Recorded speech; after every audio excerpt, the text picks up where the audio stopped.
of the United States of America and to the republic for which it stands, one nation, under God, indivisible, with liberty and justice for all. Yeah. Okay, the first item on the agenda this evening would be Riley County Police Department update with the RCPD Director, Brad Schoen. I would mention also that I've had a request to move the Warner Park Master Plan to item 2 on the agenda. And so that means we'll have the City Park Master Plan. We'll switch those two, and City Park will be after the Warner Park, since there's such a group for the Warner Park. And Director Schoen, welcome. Thank you, ma'am. Commissioners, how are you all this evening? Well. A few things for you. The first, I want to hand you this real quickly here.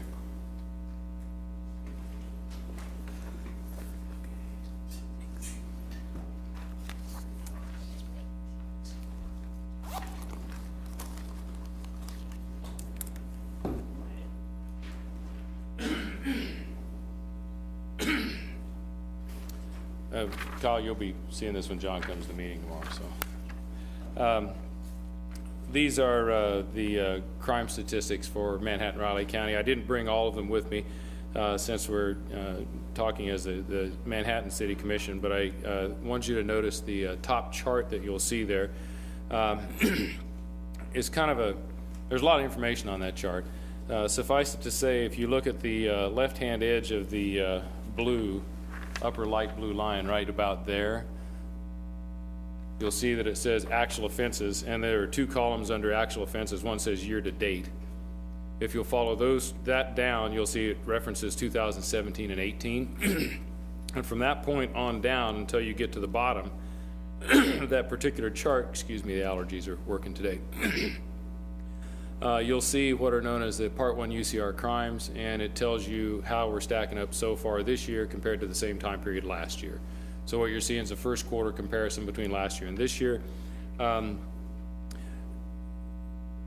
Speaking in terms of a brief history, 2014 was the lowest Part 1 UCR crime rate we had experienced on an annual basis for quite some time. In fact, as far back as the year 2000.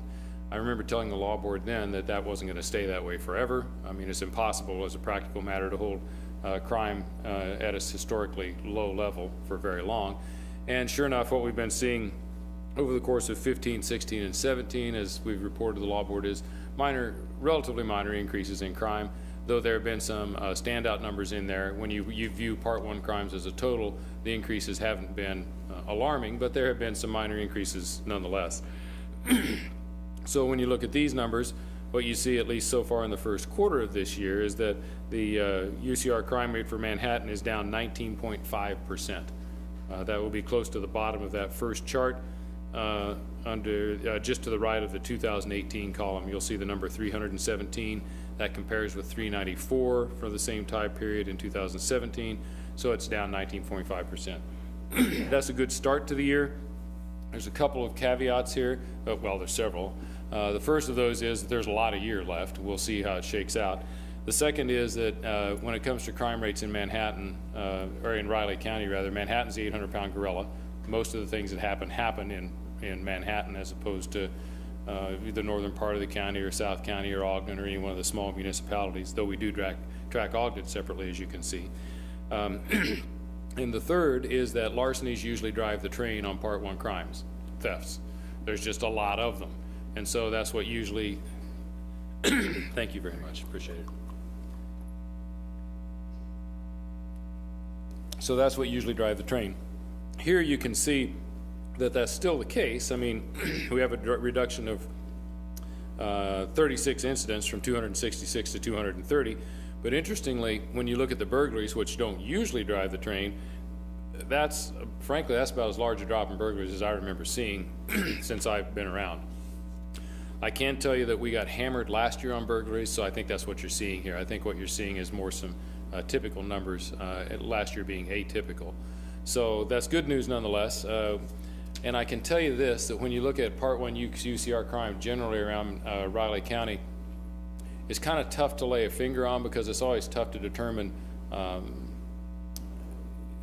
precisely who's committing these crimes unless we have arrests for them and that sort of thing. But based on a lot of the investigative work we're doing, some of the information we've got, what I'm going to tell you all is that we're starting to see an influx of people from out of the jurisdiction here. We're starting to see some people from Topeka. We know we've got some Chicago connections.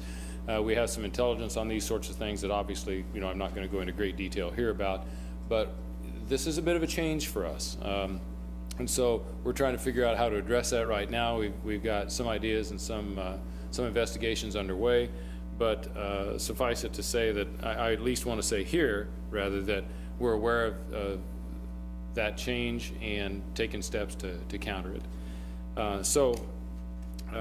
If you have any questions on the crime rate, I'd be glad to answer them, but I do. It is what it is. Yes, ma'am. I have a question.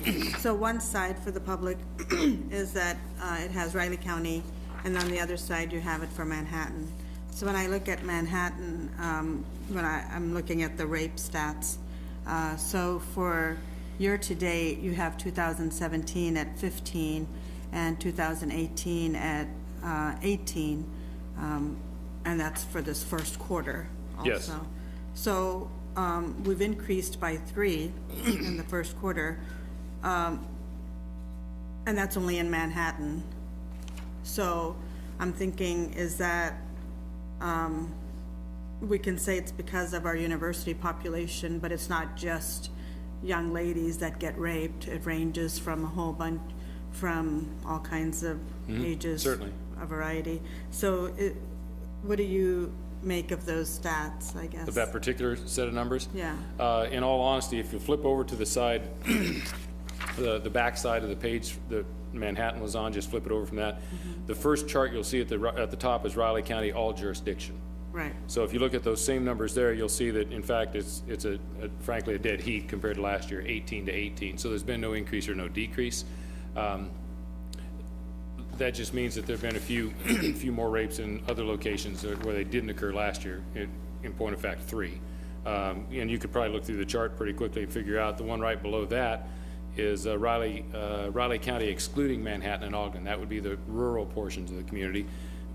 They had 2 last year, none this year. I don't see that increase, even though it's an increase in the city of Manhattan, and it's any increase in any crime, honestly, rapes particularly, because they're, in my estimation, a particularly heinous crime, is concerning.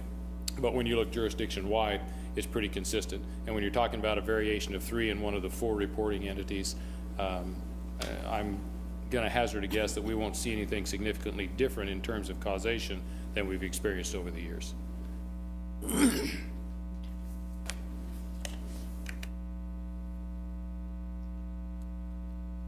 Okay, nothing else on that?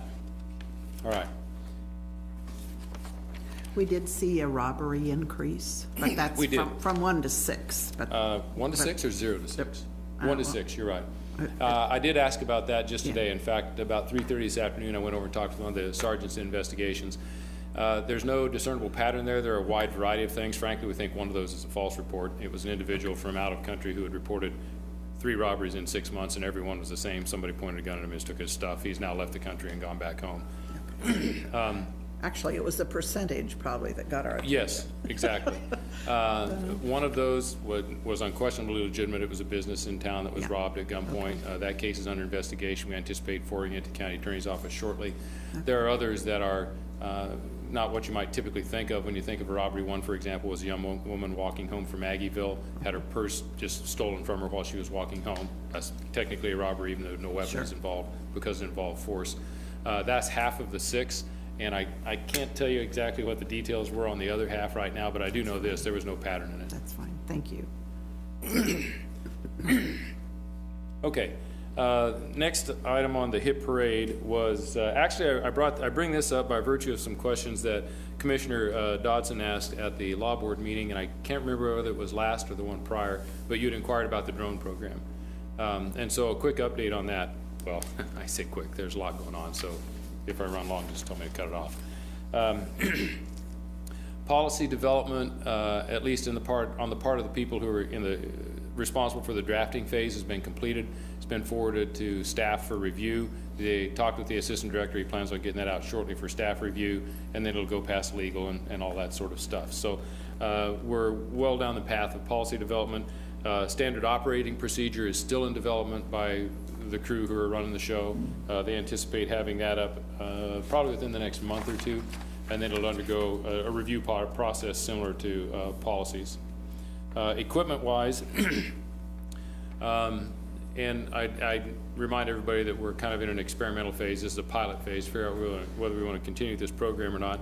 So far, they've only come across a couple of things that they hadn't thought of when they started the test program. One of those is we need a field expedient way to recharge batteries. I mean, the batteries don't last that long. So the other is if we have a response to a scene, and this is a direct result, I think, of the officer who we had shot in the northwest part of town.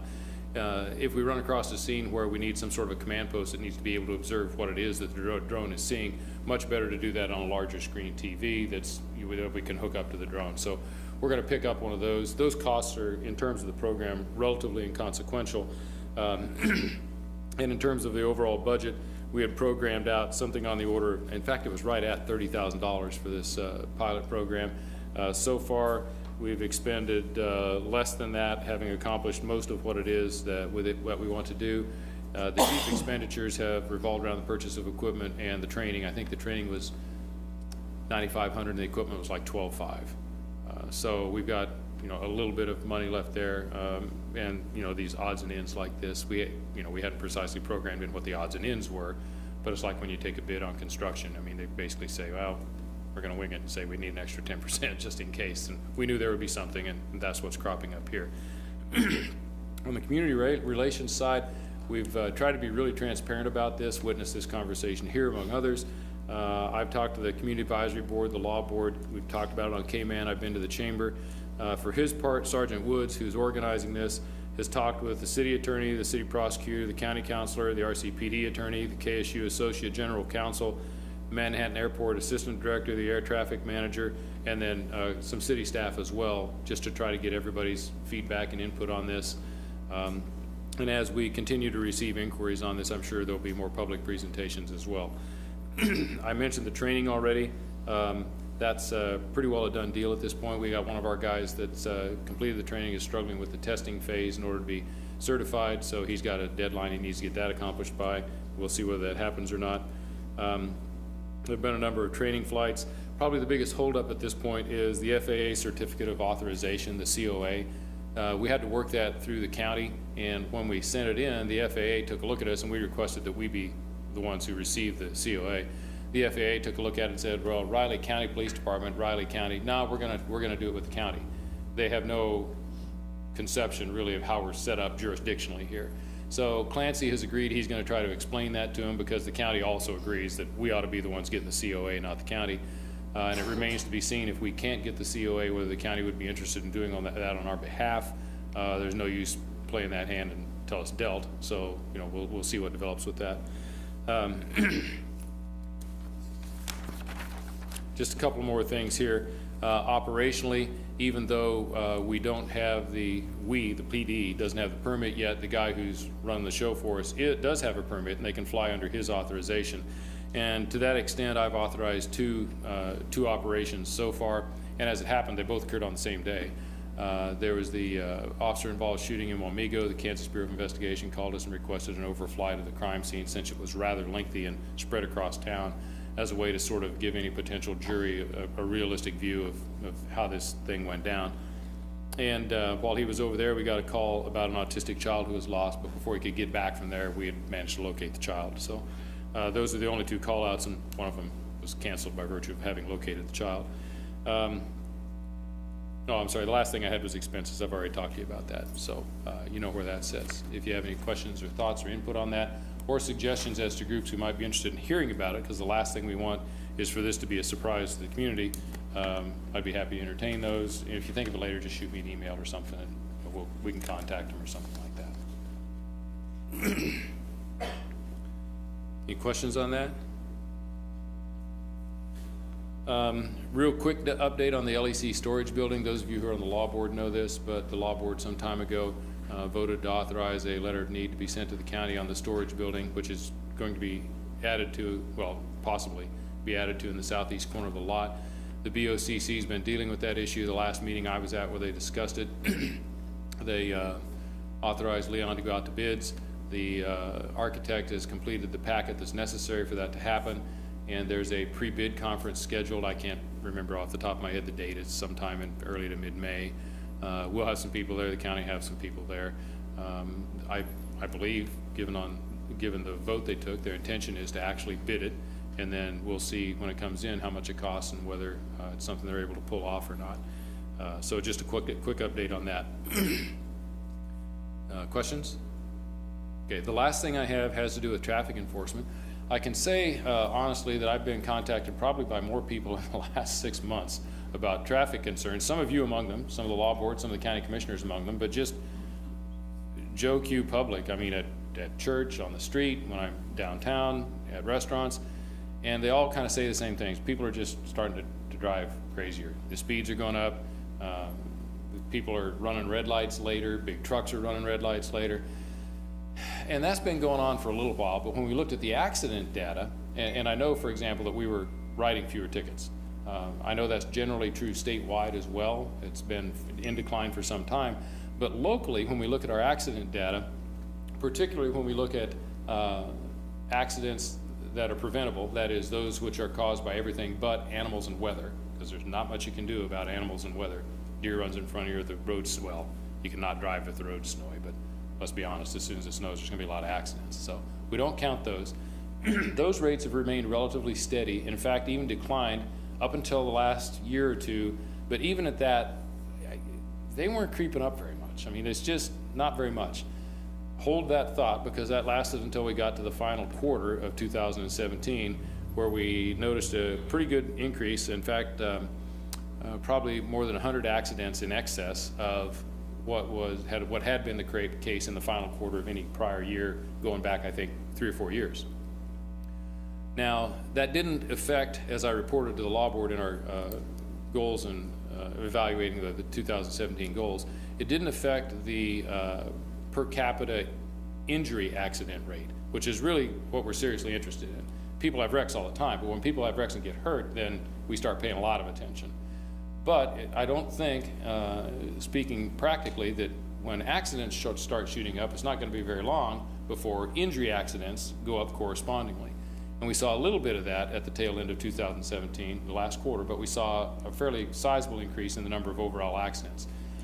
So as a staff, we met and discussed this and decided to provide the guys on the street some direction. And that direction is tied in part to the study that we had K-State assist us with, focusing on the top 5 things that concerned the community when it came to accidents, what causes accidents locally, you know, is speeding and cell phones and all the, I mean, we've talked about these quite a bit. So the net effect of that is this, and I'm telling you this in case people start coming to you and asking, because I've noticed it. I've noticed more people getting pulled over around town. So the number of notices to appear and warnings that we have issued after the first of the year, starting at the first year, has gone up a goodly amount. For example, in November and December of 2017, we conducted a total of 365 and 529 traffic stops, respectively. So 365 in November and 529 in December. Then when you look at January, February, and March, you're seeing numbers like this: 1,183, 1,206, and 1,329. So they've nearly doubled. When you look at notices to appear and warnings, it's still the case, as it has been historically, that probably, if you get pulled over, your odds of getting a warning are probably about 3 out of 4 or 4 out of 5. 75% or 80% of the stops we make are actually warnings, as opposed to writing people a ticket that's going to cost them money. But when you look at the number of notices to appear, you see, by virtue of the number of stops increasing, that the notices to appear, the tickets that'll cost you money, have gone from 97 and 111 at the tail end of 2017 to 207, 188, and 200 in the first quarter, the first 3 months comprising the first quarter of 2018. Warnings have gone up significantly, from mid to upper 200s to lower 800s in each of those months in 2018. So there's more traffic stops, there's more than double the number of warnings, there's and basically a 90, well, I've got the numbers, a 90.7% increase in the number of citations that are going to cost people money. We do this for a couple of reasons. One is the community concerns have been voiced to us, and the other, of course, is the uptick in accidents that we were starting to see towards the tail end of 17. So again, I've noticed these stops being made. Frankly, for quite some number of years, I've been stopping people on the way home who merge into traffic poorly and about cause accidents and these sorts of things. But we decided to make a point of emphasis with the guys and let them know that we needed to do something. So I'm sure that, well, your staff will probably notice that. I mean, because frankly, most of those stops we're making are just like everything else we do, is probably going to be in Manhattan. And most of those citations that are being issued are probably going to end up in municipal court. So just a quick update on that so that no one's surprised, and hopefully some of the public hears about this and decides to pay a little more attention to the red light. I saw 2 people run red lights on the way over here today. So we're gonna see if we can't do something about that. I have a Yes, sir. question on that. So when we look at what the city projected for municipal fines in 2017, we had a shortfall of $400,000. And this year, we're projected to have a shortfall of about $500,000 based on what was budgeted. So what do you think accounts for such an aggressive change in the court fines? I'm not, try that one more time. When you say aggressive change in the court fines, describe that a little bit. What are you wanting to get? And Bernie, at any point, if I say this wrong, please correct me. We had projected for 2017 $1.1 million for municipal court fines. What we actually brought in was $735,000, which is a pretty vast difference from what we did in 2016. When they were making the budget in 2018, they assumed we'd probably have about the same as 2017, so it's $1.2 million budgeted. And right now, if we keep up with the same pace, we're projected to have a $500,000 shortfall. So why are people behaving better, or is there an enforcement difference that Sure. was happening there? Sure. Well, you touched on what has the potential to be a rather touchy subject. So I'll try to say this as delicately as I can and still give you the answer. Okay, so this is a conversation I had with Kyle a while ago because he had some of the same questions you did about court. So our decision at the PD concerning what to do about citations and whether to encourage you guys to write more is always driven by public safety. So this is kind of what I was alluding to earlier when I was saying the numbers were relatively down. In fact, they were as low as they had been since 2000 when it came to both accidents and accidents that caused injury, actually 3, and preventable accidents. So from that perspective, in terms of enforcement, there wasn't the need for us to go out and write a lot of tickets, because from the police perspective, the reason you do that, the reason you impose the sanction is to impact behavior. So if the accident's already down here, you know, you can only do so much. You can't continue to drive them down to 0. The danger with this is, I get the budgeting end of it because you all are trying to predict what's going to be showing up. But the danger in that from the police perspective is we have to be able to avoid putting ourselves in a position where we lend the appearance of issuing citations for a budgetary need. I'm sure everybody understands the desire to do that. So it's kind of a fine line to walk. So what Kyle and I discussed, and what I told him he might see, because I knew at the time he called me to ask the same question you did somewhere, was it right around the end of the year when you called, or a little after? Yeah, was I said, look, you know, hold your breath here and just wait a little bit, because we're fixing to do that which I've previously described for the reasons I've provided, having to do with accident data. And my guess is you're going to see some change. I said I can't necessarily predict what that's going to be, but you're going to see some change, which will probably impact those numbers, and time will tell. But So I think, I guess one of Sir. my questions is when there's a decision to make a change in how enforcement's going to happen, is that a decision that's made by the department, or does the law board make that decision? oh yes, sir. Generally, that's made by us based on data we've got, although in terms of the accident data. So I guess that's one of my concerns. I agree with you. Any level of government shouldn't try to fund their operations largely on fines, right? Sure. But there's also a reality that we know we have laws, and we know some people are going to break those laws, and we're going, and we budget accordingly off of that historical figure, right? But my bigger concern is about how we make changes in enforcement, because I feel like the last few city commission meetings, we've been having a lot of conversations about how we enforce laws, whether that's pet licensing or codes or rental zoning issues. And so I guess I guess one of the things that I'm having a hard time drawing is, if there is a problem with enforcing, isn't it the legislative body and the court's decisions to change how we enforce laws and whether something should be enforced the way it is? I guess I don't understand. Is it typical for departments to be making that decision? Relatively, and then to report it back. But you mentioned legislative bodies and courts. The courts just dispose of the matters once it comes before them. So in terms of influencing how many are written or that sort of stuff, I think probably most courts would tell you they're not interested and don't think it's appropriate for them to be involved in that process. To the extent that legislative bodies are involved in it, and most of what you're talking about is outside my realm of expertise with the, the code enforcement and those sorts of things. Yeah. But when it comes to violations of law, frankly, if one were to examine all the laws that the city of Manhattan alone, or the state, or both, has on the books, we don't have time to enforce them all. So what we do is we make some judicious application of manpower to those areas where it looks like there could be some problem. So for example, if we've got, well, I cited earlier vehicle burglaries, they've dropped. That became a problem last year. So internally we said, oh, we're looking at this data on a regular basis. We need to do something about that. And the same is true of traffic accidents, and the same is true of any one of a number of things we might run into. So those typically get reported back to the board if they decide and it's happened occasionally in the past. So for example, for a number of years, we applied for grants for, Commissioner Butler, remember, what was it? Seatbelt enforcement, wasn't it?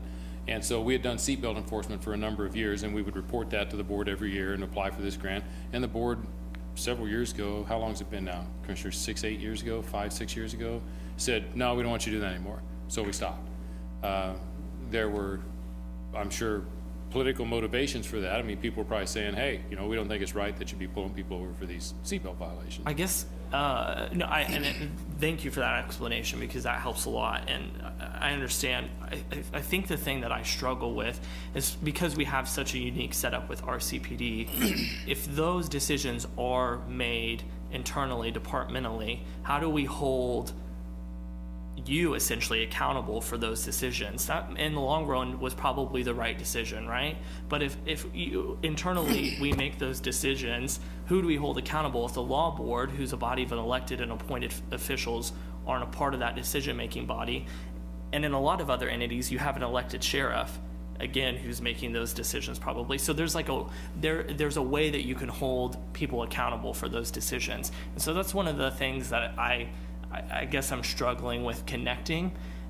But in a broader scale, when these enforcement changes are made, or when we make these changes, how can the city or in the department or the law board in the city better communicate so that we can also budget accordingly? Or is there really not a good way to look out into that in the future? No, I think there is. I think it's what Kyle and I were talking about earlier. So how did we miss it for 2 years? I don't know, because I don't know how you guys budgeted for 2 years. The first conversation I had about it was, wasn't that the first one we had, Kyle, when you and I talked? Yeah. I mean, I saw some things there that, I thought might have been done differently. You're probably in a better position to answer that than I am, because that was... I mean, the bottom line, when I talked to Brad, start of this year, we'd already were 2 years behind. So, I mean, we were down, and Bernie, you can chime in, but we look at prior years. So, I mean, it was just a dramatic drop off from prior year written tickets. So, I mean, it brought up concern, because we knew we had budgeted that much based on basically what we had seen in 2016 and the number we had then. And obviously, like Brad said, as enforcement ebbs and flows and how that goes, I was just hoping that we could see that number go back up. At the end of the day, if the number is 800,000 or 500,000 or 400,000, okay, because right. Again, I'm not saying that we should fund the government off of fines, right? But it's important for us to relatively have an idea of what that's going to be, Surely. because $500,000 That's a lot of money. is a lot of money in the general fund that we're working with. So that's the point that I was trying to make. Right. I think when I looked at some of the numbers and Kyle and I talked, it was a combination of the tickets were dropping off at about the time the city budget was planning for some increase, and so that's how the numbers got that big. But I think the salient point that I want at least the public to understand here is what you've made and I alluded to earlier. You know, there's a lot of things that have happened lately in law enforcement that stemmed from Ferguson, Missouri, but one of the things that we learned there that was a big lesson is basically the city turned the police department into a collection agency to make money, and it created all sorts of social unrest, and frankly, it's just not the right thing to do, as you pointed out. So the question is, how do we go about that communication? And I think probably the best way to do that is when you guys are starting budget, or as we're running these numbers and we know that this is coming up, to start talking about those with you sooner rather than later, so you all can budget accordingly. And we're happy to do that. I appreciate it. Thank you. Yeah, thank you. I just say that Sir. the important thing is that the RCPD and the law board and everyone respond to the needs of the public. So these, certainly the law board has a responsibility to watch over and be on top of RCPD. That's the way it's designed. But these surveys are very helpful. You know, the citizens have every right to ask about why there's no free right turn, or why I can't go 15 miles an hour over the speed limit. These are all things that are on their minds. So the enforcement of these laws, you know, particularly with your direction, influences the kinds of personal decisions that each and every one of the officers makes. Mm-hmm. And that's important, that relationship between them and the officer and the public. And for one, I fully support the speed limit enforcement, just from my own recognition of traffic out there. I think most people believe that somehow they have the ability and the right to go 10 miles an hour the speed limit. And while 10 miles an hour over, if you're out on I-70, might make some sense, because Right. it's a little over 10% added to your already Especially when you go west of speed. Salina. But when you're in town, 30 or 35 or even 20 in a school zone, 10 is not okay. Right. It's not even close to being okay. So people just have to pay attention, and the legislature makes the laws, as does the city, and so that's why we have the RCPD enforcing what's written in our ordinances. Right, there's, you know, to a certain extent, there's what's written and then there's the practical application. I mean, you're correct. Most officers, and I'm not gonna give the farm away here and tell you what the numbers are, but if you went down and surveyed cops, most officers are gonna say, yeah, I've got a limit of X over in a school zone, Y over in the city, and Z over out on the open highway. And, you know, there's a range, just like a bell curve and anything else, like anything else in life, there's a range with the officers and what they consider to be a right in the fence. But to me, the important takeaway in part of your comments is the public survey we did, and what we're doing is we're focusing in the officers on the 5 violations that we worked with the public in K-State to identify in terms of safety, what the public felt was important. And frankly, we haven't always done that right. Those of you who've been around for a while will recall when we tried some enforcement along the Bluemont corridor, because that was one of our high accident locations, and the public found it unacceptable. The law board heard about it, and we stopped it. So, I mean, it's not, to get back to your comments, Commissioner McKee, it's not as if, I mean, the law board doesn't just sit there and it's not that we do all this stuff and they never hear about it. There's a good bit of give and take between the public, the law board, us, and the public that kind of helps us settle into what most people find to be the comfort zone in terms of traffic enforcement. Just to add a few comments to this discussion, you know, when we looked at the budget, I think we were all 5 of us were a little questioning about the discrepancy between what we budgeted and how low the citations were. And, you know, you did say that you changed the way you were citing people, and it's not only locally but statewide. And that's something we weren't privy to, or at least you had some basis.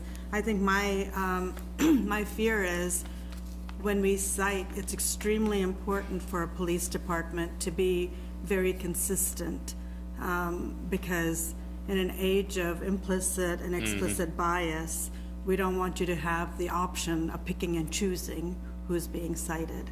And I think that's where it's very important to be not only consistent, but also be able to establish that same information to all your officers. Because when they question, well, how come this person gets 3 warnings and I get 1 and then I got a citation, there better be a good reason why somebody gets 3 and one person gets 1 or one person gets 0 warnings. So I don't know how you look into that. I hope you have a mechanism where you're tracking people that are getting certain warnings and how many they're allowed to get, and that's consistent across the board, regardless of race, age, gender, and anything else, because that's what's going to play a key factor. Sure. And the people that email us and call us are ones that feel safe in our community to talk to authorities. The ones that don't call us are probably the ones that feel fear of police for whatever reason, for life experiences, and those are just as important as the one that don't contact us. So I just want there to be, when you're citing, but we're not citing as many, we're citing a few. I don't know what that looks like and what you're basing it on. So when we say a law, it has to be consistent across the board. Right. Well, one of the things we've done in that regard is we try to be consistent in our messaging, and that's part of what we learned from the study with K-State is it's important that you take the time to give people voice in this, listen to them about what their thoughts are, and then explain to them why you're doing what you're doing, what the basis for it is, and then, like you do on every ticket, how to take care of it and what your options are. So I think we've made some progress there, and the study itself showed that when officers took the time to do that, people generally felt better about the interaction, whether they received a ticket or not. Now, they felt a little better about it if they didn't receive a ticket, but who doesn't? But even if they did, there was some measurable improvement in their reaction to the citation. Sorry. So we're aware of that, and, you know, I just forgot the second part of what I was just going going to say, do you document everybody that gets a Oh, warning? yes, right. Because if that's not, and Right. there are officers that'll say, hey, this is just a warning, and you never get a paper from Right, them. right. That does happen occasionally. We're starting to make it more and more a point of emphasis to actually give these written warnings, which is why, over time, our written warning numbers have gone up. So it's happening relatively consistently now. And then those are entered into the database. And I can tell you, because I've been out in the cars with the guys when they do it, when they pull someone over, they'll check to see whether they've gotten a written warning previously, and then that's part of the decision-making process when it comes to whether to issue them an actual citation or not.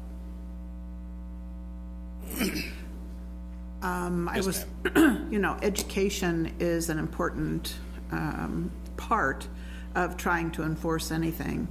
And I know that the state of Kansas has stopped their recurring driver's educational piece. They used to prompt the driver and send out a little booklet or refer you to a website or something. Now you just go pay your money at the courthouse and renew your or go to the driver's licensing. Or, yeah, you go wait in And line there- for 2 hours and then yeah. But there's no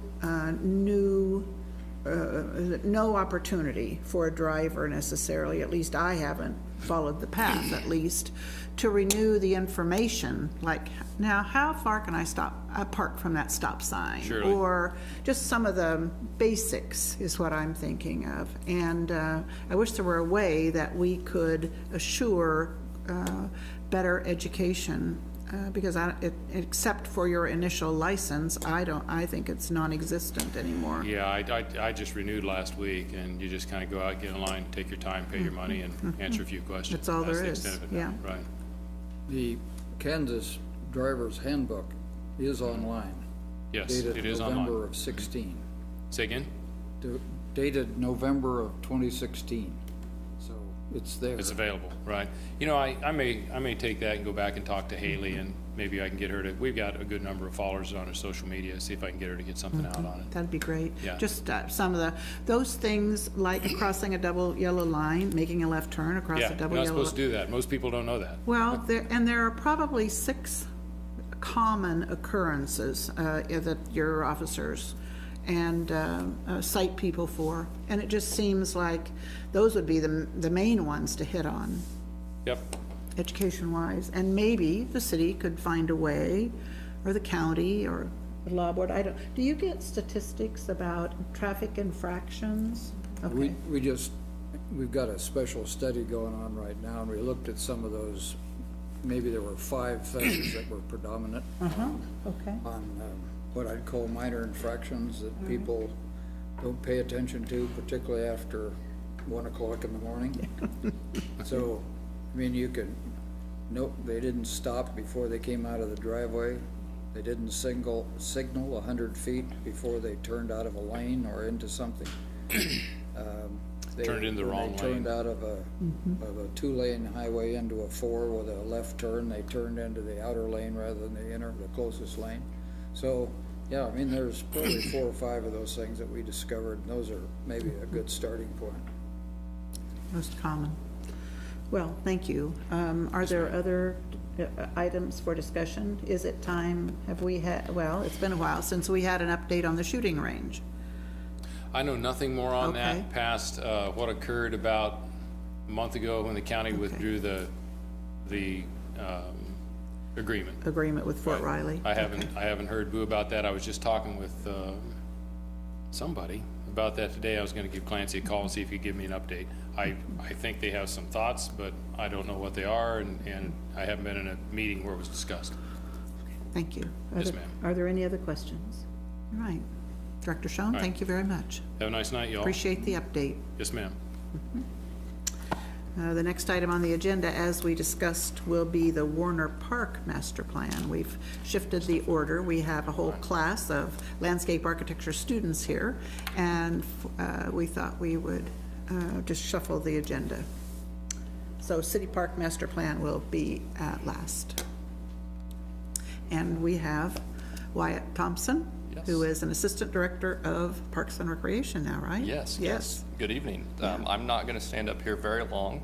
I will pass the baton tonight for this topic as well as City Park Master Plan next, but I did want to kind of provide an introduction to the project, a little bit of background and context since we last talked about Warner Park Master Plan, which was back in October of 2016.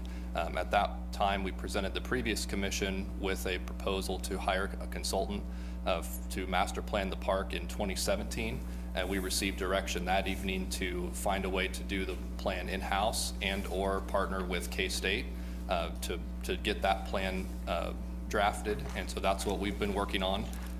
And just as a quick update that before I introduce Alfonso, in February of 2017 we conducted a neighborhood survey to find out what residents thought about the park and how they used it. In May of 2017, we completed an assessment of trails in the park, and so we mapped those trails and kind of took an accounting of their condition, whether they were intended or rogue or not, just what their status was. In September of 2017, we installed pedestrian counters on trails on the entrances to Warner Park to determine the number of people that were using the park on a daily basis, and we had those up at Warner Park and other parks around the community for 2-week intervals. Interestingly, we actually found that almost the same number of people were using Warner as were using Annenberg in that similar time period in the fall of 2017. So a lot of use in the park.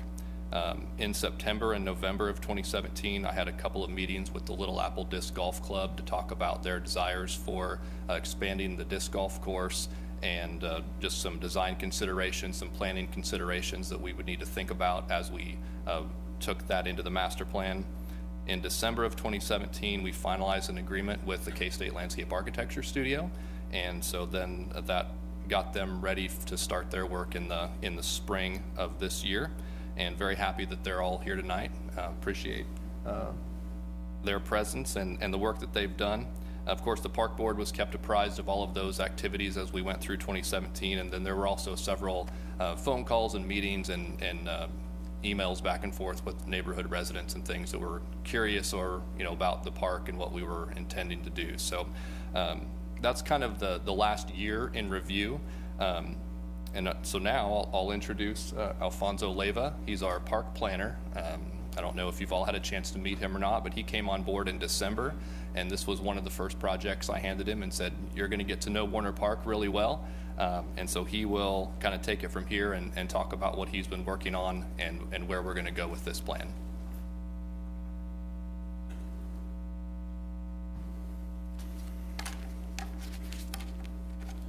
Thank you, Wyatt, and hello, commissioners. Look forward to working with you, each of you, in an effort to make Manhattan a great place to live. So let's start with Warner Park. So first we want to go over a couple of things before we get into the concepts that the students provided for us. Kind of go over a little bit of a more context for the park, existing conditions, more into the survey results that Wyatt mentioned from 2017. The strategies that we're looking at to implement after this interaction with the students, and then we'll review a few items from the concepts from the LAR 320 studio, and then we'll end with some questions and discussion. So some of the conditions out at Warner Park. We have 2 parking lots in the area, one at the southwest corner and another at the northeast. Approximately 20 to 30 total parking spots between both areas. Another is another item there, and something that the group is very proud of the 9-hole, and they want to see an expansion of that into an 18-hole golf course. Something else that occurs out there is the cross-country course that we want to maintain. Definitely a lot of the open space that occurs out there, that exists out there, as well as maintaining and enhancing some of the trails that we currently have. So the survey results were fairly consistent with people wanting to keep the park in its natural state with minimal activities. So no ball fields, no extension of the road into the park. They wanted to enhance trails. These were some of the words that were found within the survey when people were asked, what do you love most about Warner Park? And so words like undeveloped, walking, natural, disc golf course, path outdoors, so on and so forth. So definitely some of the high priorities were trails and restrooms is what we found in the survey. Other people wanted to see a playground, a natural playscape, and possibly a dog park, while others didn't quite consider that a priority. And of course the no to limited vehicular access. Although the park does expand the parking, it does open up the parking on the southwest area to accommodate for the cross country that occurs out there. So when I took over from Wyatt, he did come into my office and handed me a nice thick folder with a lot of information in there. This is when we began coordination between city staff, the LAR 320 studio, and members from the community. We started to coordinate the focus group that occurred in February. In that written agreement that occurred in December, the LAR 320 studio would provide the staff with 9 conceptual design alternatives, and this consisted of design boards, booklets, site plans, sections, elevations, and perspectives. But before all that occurred, we provided the studio with quite a bit of data. We provided data to students such as the physical activity audit of Warner Park that a kinesiology class prepared, as well as the trail usage study from the Flint Hills Metropolitan Planning Organization, those counts that occurred throughout the park. Native Trail Solutions came in and surveyed the trails that are occurring within the ravine. There are quite a few trails that are getting blazed by the public out there, and so that was GPS'd by Native Solutions. So we gave them that information. We also gave them the information from the survey, from the 2017 survey, with all the information from the neighborhood and the community as to what they wanted to see in the park. We also provided them the Parks and Recreation Strategic Facility Improvement Plan, which Warner Park was included within that plan. And then we also included master plans from the last 50 years. So some of the key dates, back in February, we held a focus group with residents from within the area. We had 5 HOAs represented.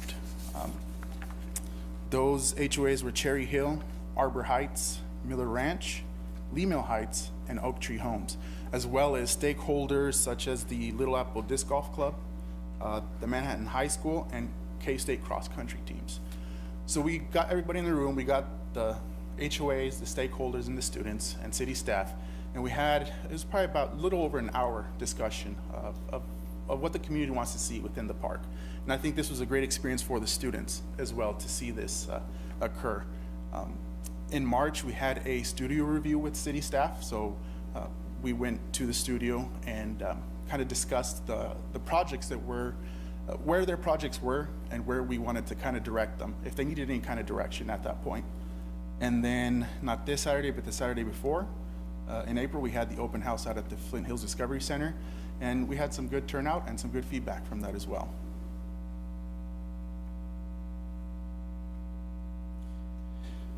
And before we cover some of the main ideas developed from the concepts provided, I would like to invite one of the studio professors involved, Dr. Ann Beamish, to share a few words of the studio's design process. Good evening. Thank you very much for having us. This was a studio. There are 18 students. These are all second-year undergraduate students. And it was a 6-week project, so they've done a lot in 6 weeks. And they were tasked with trying to think of ways to revitalize Warner Park that would make it a destination for all ages. And we really emphasized that we weren't expecting them to come up with the answer. This wasn't the perfect master plan, but we really wanted them to think of a wide range of ideas that could propose that could then be used for discussion amongst the community and yourselves. And so they did all the work based on all the data that Alfonso was telling you about. They did a lot of in-depth site inventory and analysis, and came up with this wide range of proposals for the open space, open meadows, the ravine, disc golf, the paths, and all sorts of new site amenities. So you'll find a wide range of possibilities to consider. And just wanted to thank you very much. It was a wonderful opportunity, and it was a great learning experience for the students. So thank you very much. Thank you, Dr. Beamish. So the studio concepts responded to most of the concerns and comments brought forth in the survey and focus group. For example, this vision proposes further delineation of the trail system as well as the signage, as well as proposing a natural play area near the southwest entrance of the park. In this example, the team looked at creating gathering spaces that worked with existing topographies, such as amphitheaters, as well as proposing rockery gardens, which also provide a function aspect to combat erosion issues currently seen at the park.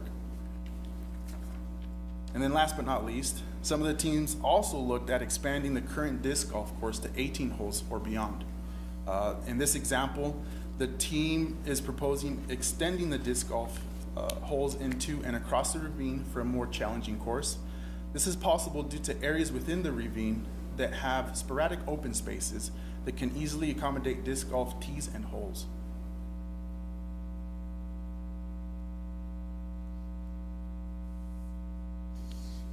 So these are just a handful of examples of the visions we were provided by the studio. We will be taking into consideration all elements found within the 9 concepts and applying those to a few concepts which we will be working on through the summer. After these concepts have been created, we will present them to multiple advisory boards for feedback. Our plan is to have a final draft plan to the Parks and Recreation Advisory Board and City Commission by fall of this year.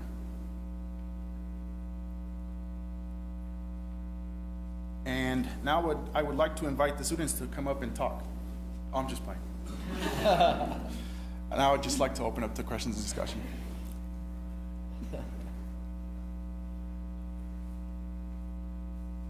Yeah, just a couple of questions. First of all, this was just a small part of what was in our packet. Our packet was very impressive. I just thought the work was terrific. The thought process behind it as well as the product they produced. So this is really good work.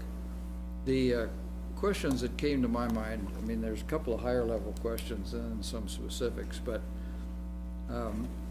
When we look at the park that we just reviewed, maybe less than 2 months ago over at Miller Ranch, and looked at some of the same kind of things, that is the trail, the pavilion, the signage,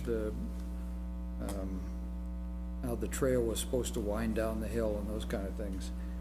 Are we going to have an effort to kind of adjudicate between those two parks? Do we want them to look kind of the same, or what's the thinking on that right now? So with the Lee Heights master plan and the Warner Park master plan, they're about a mile and a half apart. We definitely want to make some connections between those two properties. And this is something that's going to come up on May 1st. The BMI tract is going to be in talk with creating kind of that trail connection between these two is what we would like to encourage. But definitely we're going to see some of the same aspects within each park. So a thing to keep in mind with the master plan is that this isn't going to get built within the next year or two. This is going to be more of 5, 10, or 15-year plan. So there will be some aspects that are going to be similar. And I feel like with Lee Mill Heights, it's going to be more of a community type, but also with something with the local communities as well, is a type of park.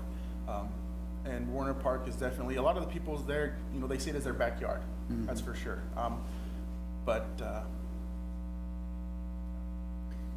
So you kind of hit on one of the comments I was going to make, and I mean, whatever we do, we have to. This is coming out of the kind of the regular budget as of right now. So this really is going to take a long time with the amount of money we have to move around.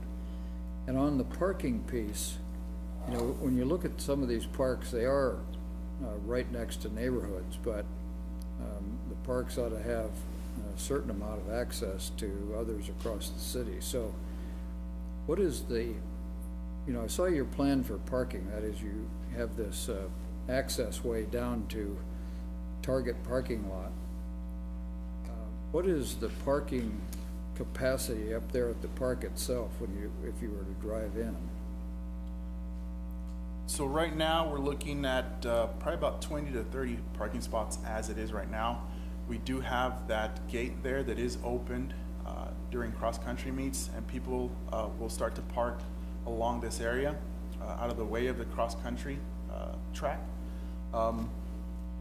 One of the concepts did look at potentially making some sort of connection with Target as well, since they do have quite an extensive parking lot out there. I think the only issues that could occur from that is it'd have to be steps. There's quite a bit of grade in this area, so it'd be somebody who would want more of a challenge to get to the park, definitely. But there is plans to look at it within this next step to look at expanding both parking lots. Yeah, I just think that access is important to us. And the maybe just a couple of minor questions. The cross-country teams for high school or college, those are feasible in this park?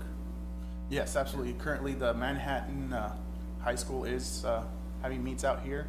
I'm not exactly sure about K-State. However, they were involved in the focus group. They were present at that time.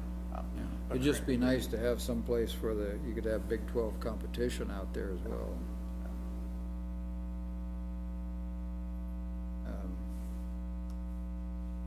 That's it for me. Just great work. Appreciate it. Thank you, Mr. Dodson. I'm really excited that we didn't go with a consultant. I think the students did a fabulous job, and I think sometimes the thing that we lack the most is the perspective from actual people that use the park. And it's typically not the consultants. They're going off of trends or things that they think might be suitable for our community. Excuse me, without actually being actively engaged in it. And I think the students did an outstanding job, considering how much information they had to look through, and have all their other classes on top of that. Yeah. you know, disc golf has been part of our conversation for several years now, and one of the things that has always been a challenge is the residents that live around that area. So when you say you have community meetings, did you talk to those residents about expanding disc golf to 18 holes? And did you have, what type of feedback did you get on that, I guess, is what I wanted to know. Yeah, we did bring it up, and it seems, you know, disc golf is it's a very passive activity. It really plays with the natural aspect of Warner Park. You have a pad out there for your tee, and then just a basket for a hole. So it's very minor, and from the focus group, the community, it didn't seem like that much of an issue for them to expand. And so we haven't had really anybody in great opposition of it. Definitely That's a lot of support. something, yeah, I think that's something I would strongly support as we move forward, because like you said, I don't think it needs a lot of infrastructure, and just because it is somewhat displacement of things instead of taking down a whole lot of stuff. And that's the other thing that was attractive about the plan, is it was very green. It was still very environmentally friendly. We were talking about trails and just even, I think, the natural play areas, so you wouldn't have to bring in a lot of concrete and asphalt and building structures and all types of systems that need to go in place. Having some restrooms in that area is very critical, I think, and providing right accommodations so that it is accessible to everybody, whether they have strollers, wheelchairs, whatever accommodations they might need, other than just being able-bodied, but being accessible to everybody that wants to use that structure. The playground, I think that's one of the things, we do talk about cross-country a lot, but there's a lot of children that now live in that area too. This would be a great way for them to just have a lot of area to run around and play without having to get in a car and drive somewhere like City Park or Seco Park. I think maybe having 1 or 2 shelters would still be conducive. As I look long-term, this seems like something that we can do without changing too much of the area, because we still want to keep everything that's there very intact, because that's what makes it beautiful. So without removing too much of it, but just using what's already there to make it a more pleasant, playful area to be around. And it would be interesting to see what comes of it in the future. But I like all the details that they put into the plans, and certainly they talked about all types of rocks and what to use, so they went into great depth.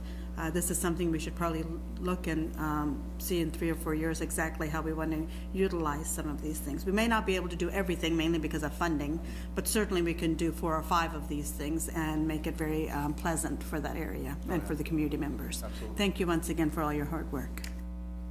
Just to echo the first 2 commissioners' comments, I was also very impressed when I was looking through my packet on the level of work that was put into this. I particularly love the idea of amphitheater. Having just an outdoor gathering space, I think, is always super positive. And I think about the experiences that I remember a lot living in Manhattan. It's kind of those outdoor gathering spaces that I have with other community members that are things that stick out to me. So I particularly like that idea.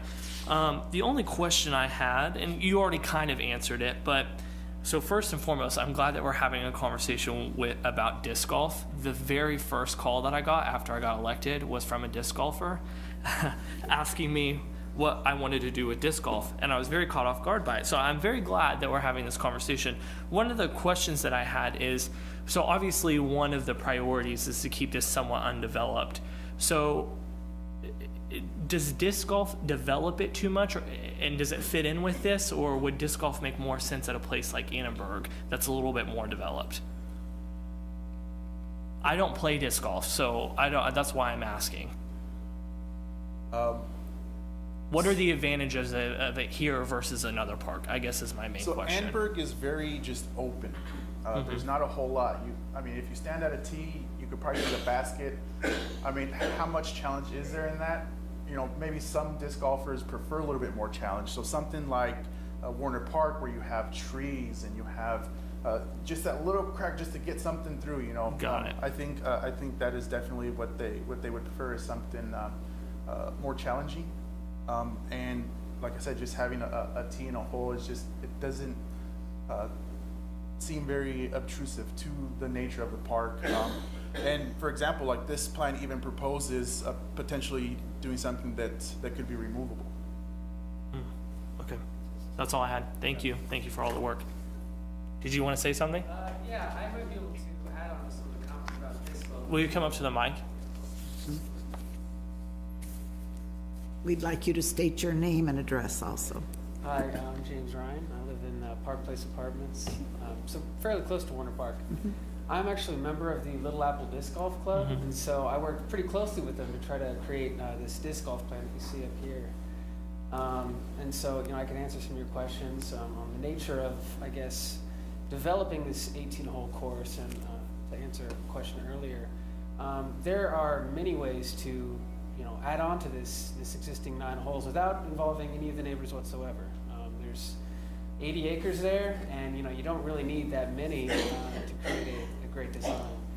And in terms of development, this park is amazing for disc golf. There's a lot of elevation, there's a lot of open spaces. It creates really diverse type of play, and it could create a lot of tourism for Manhattan if you develop even just an 18-hole course. This is a nationally ranked 9-hole course. I don't know if you know that or not. Say it again. It's a nationally ranked 9-hole course. Okay. And so, people come here from all over the place. Okay.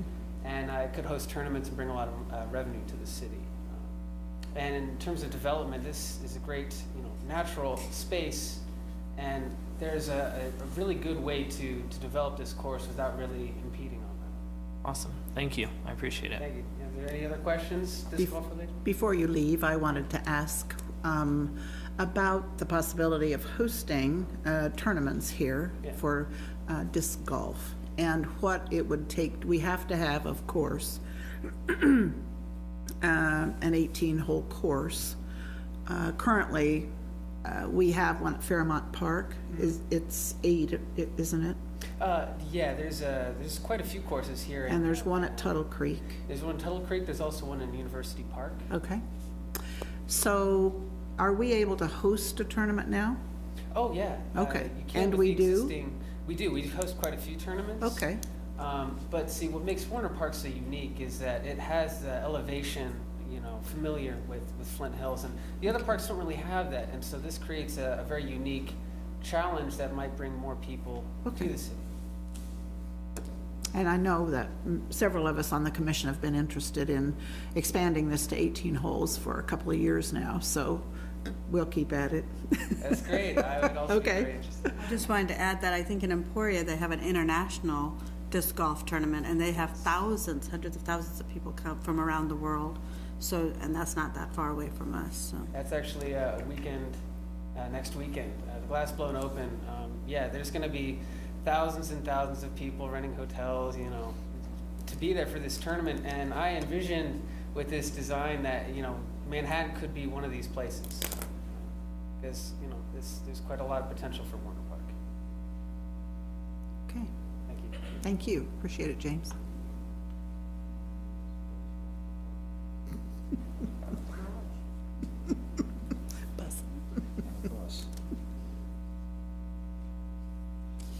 Any other questions?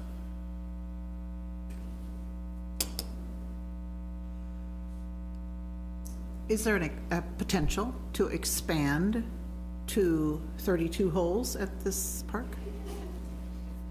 Just 36, all right, 18 and 18, excuse me. That plan does look into that, and those would be removable since they are in the way of the cross-country. Okay, they would have to be, yeah. They're proposing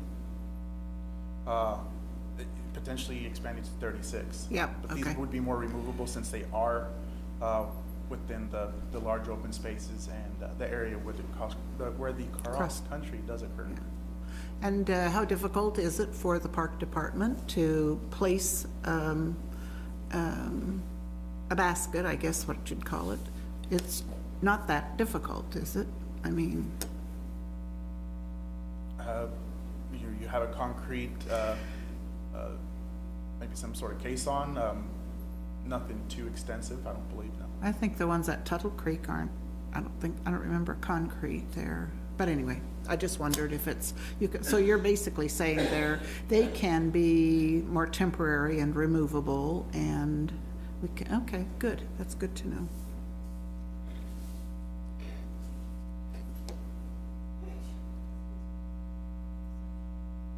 All right, is that the end of your presentation? For Warner Park, it is Okay, I wanted to ask about the pond. Could you speak to that a bit? so close.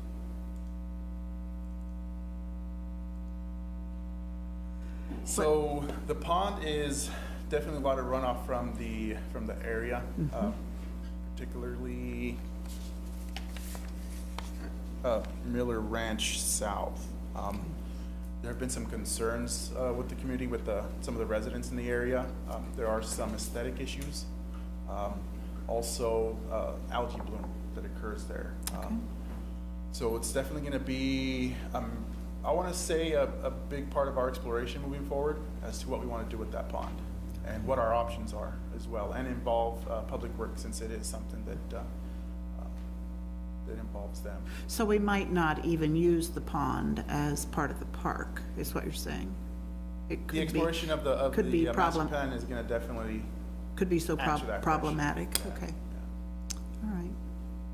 And what's the property on the back side of the pond specifically? Right, you know, right in that whole area? That's the Amherst South Cherry Hills. Okay, all There right. is, I believe we do have an easement through here, a pedestrian easement through here. Okay, Yeah. okay. And your plans to use the open space would be just to leave it alone, not program it? Or do you intend to do soccer or something? Oh, yeah, that's- no, nothing too active out there Okay. is what we're getting from the community. Okay, all right. Any other questions? All right, thank you. Thank you very much, Alfonso. And if there are members of the public that are here that would like to speak to the Warner Park Master Plan, as we've discussed, please come forward and give us your name and address.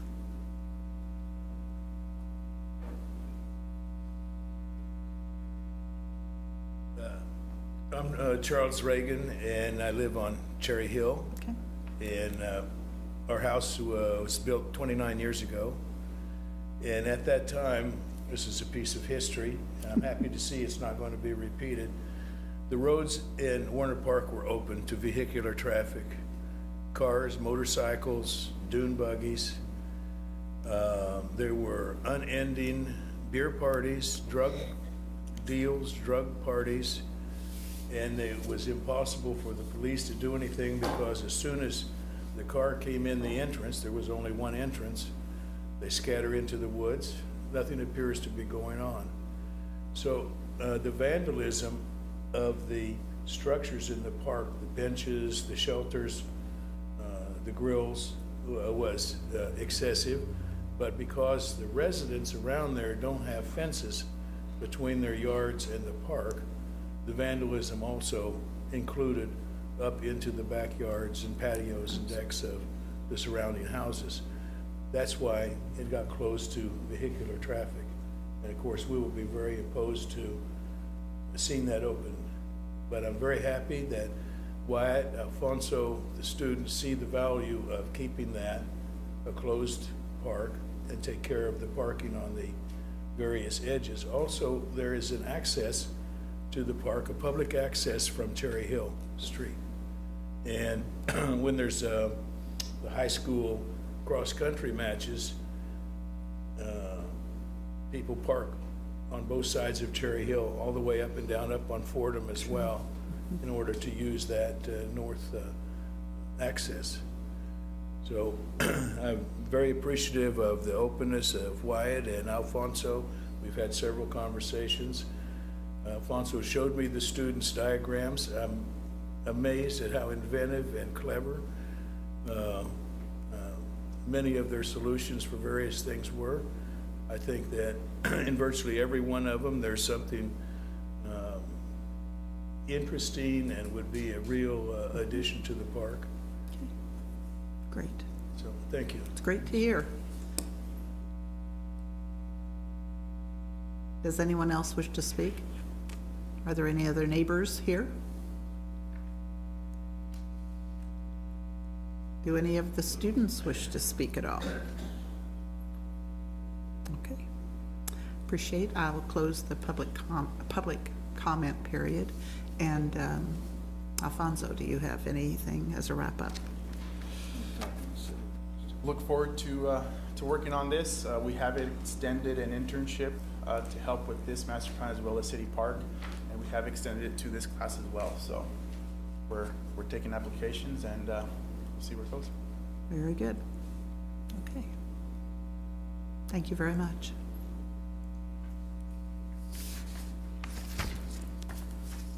Okay. The next item on the agenda is the City Park Master Plan. Who are you? You're up again, Alfonso. Very good. Trial by Thank fire. you. Thank you. Trial by fire.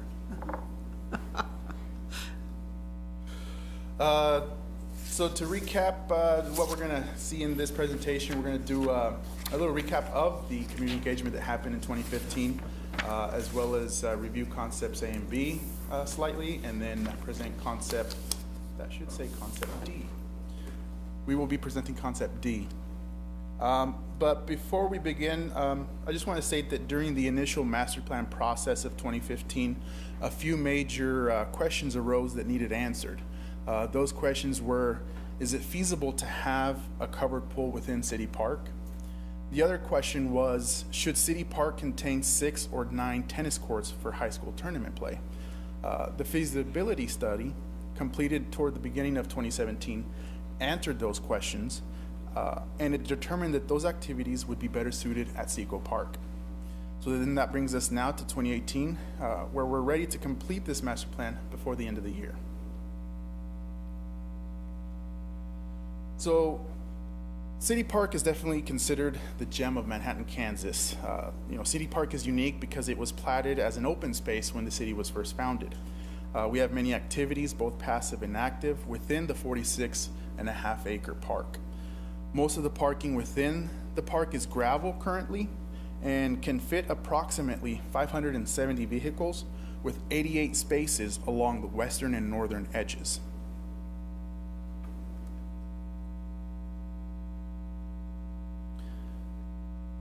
Since the initial master plan process started in 2015, we can see that there has been quite a few things that have been constructed and or are planned for City Park right now.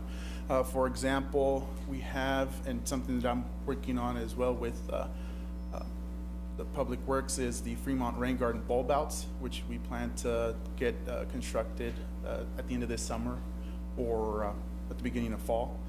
In 2015, we have the 11th and Fremont intersection that was constructed. Of course, the City Park offices moved here to City Hall in 2016. The Roundhouse was listed on the National Register. We also had the Arts in the Park stage resurfacing, the Rose Garden fence.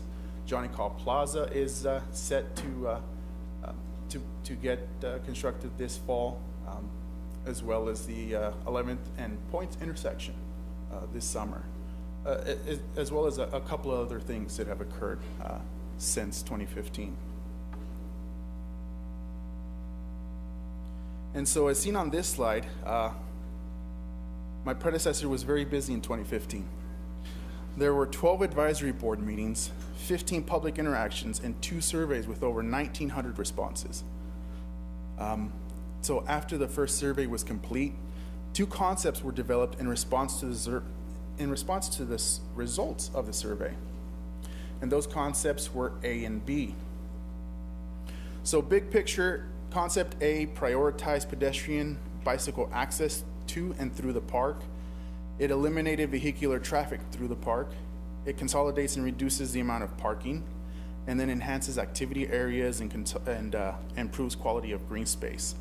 Whereas concept B, it prioritizes the flow of bike and ped movements, but it does allow traffic through the park. And so those were definitely the 2 major aspects of these 2.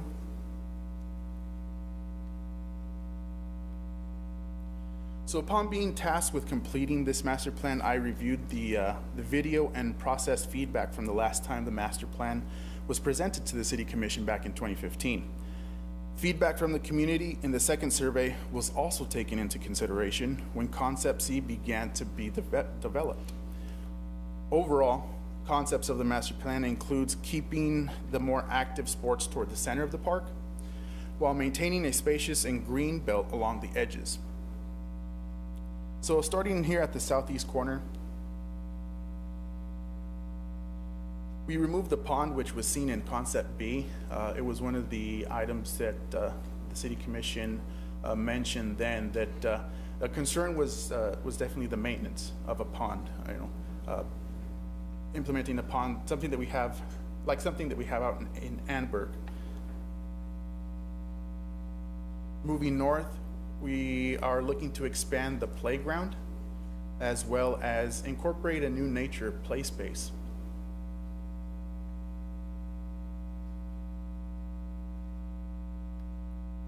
We're also looking to enhance the seating and shade canopy at the Arts in the Park stage.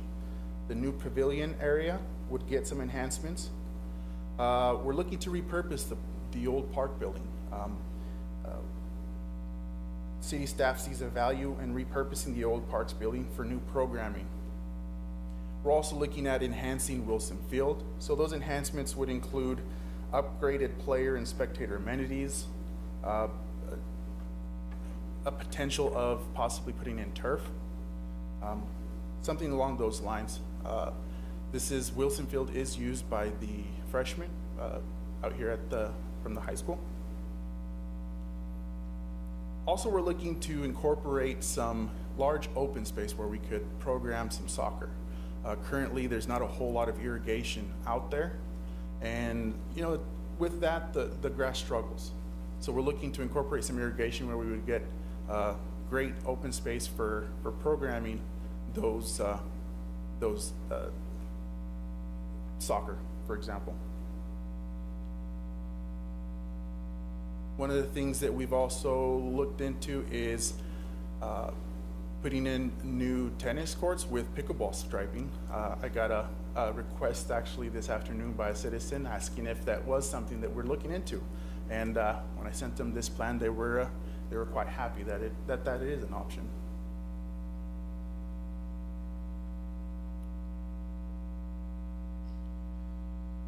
So this plan is also starting the conversation on a road diet for Points Avenue to allow angled parking. Currently, there is no parking allowed on Points. Most of the parking on the periphery is on the western or northern edge. This is something that is on the radar for Public Works and maybe something that is attainable with public support and backed with traffic data along this stretch of Points. This Concept C was presented to the Parks and Recreation Advisory Board on April 2nd. A few topics came up at that meeting. The advisory board was concerned with the lack of parking near Weefald Pavilion, as well as parade access through the park. Currently, there are a handful of parades that either begin or end within the park. With those concerns in mind, we went back to the drawing board and presented two concepts, C.1 and C.2, with both of them containing parade access through the park and addressing the parking situation at Weefald Pavilion. So C.1 removed parking from Baker Field because one of the things that we saw in the survey is people want to see more open space. They'd rather see open space than a parking lot. So we took that into consideration, and in going off of what we heard from the park board, we created two options, and that's the main difference between C.1 and C.2 is how we look to address the drop-off situation and parking. So C.1 looks at maybe creating some sort of drop-off point, which here you would see as a two-way street coming off from Fremont, circle around, go along the sidewalk of Weefald, and then circle back through to reach the two-way street. So it would be a one-way through the parking lot. The other option of C.2 was perhaps keeping it open and bringing in more parking for the area, keeping it two-way. And so that's how we looked at addressing those issues that was brought up at the park board. Quick question on that. Yeah. Was the park board concerned about the parking in that area because they didn't think it had enough stalls, or did it have more to do with how it's currently used now? The fraternity across the street parks a ton of cars right there currently. So is that why they think they need more parking? No, it was mostly in response to the Arts in the Park. Got it. There's not enough parking around there, and there's really not a, yeah. They did bring up the fraternity aspect, and they did mention something about how could we enforce them not parking there, but the biggest one was parking in general near Weefald for those events. Okay, thank you, I appreciate that. Accessibility. Yeah.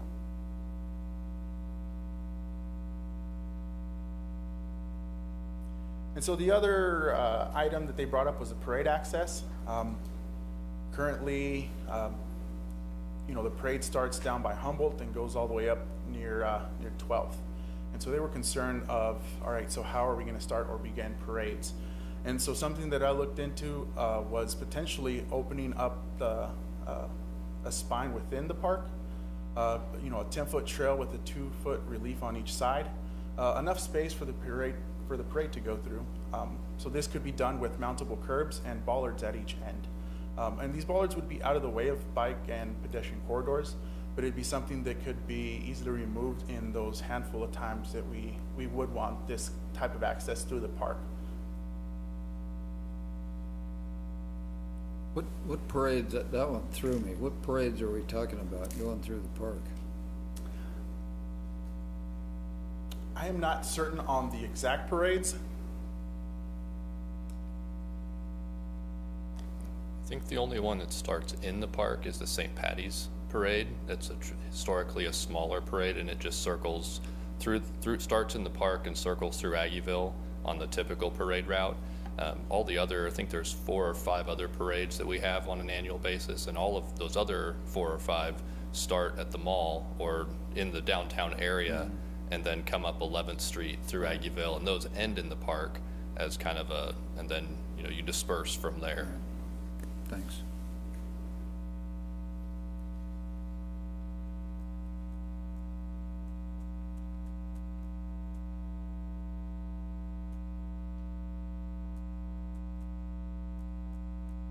Okay, so we took those two concepts, C.1 and C.2, and brought those to the community on April 18th. We got great feedback on some of the people. They really preferred concept C.2. They preferred parking near the Weefald Pavilion.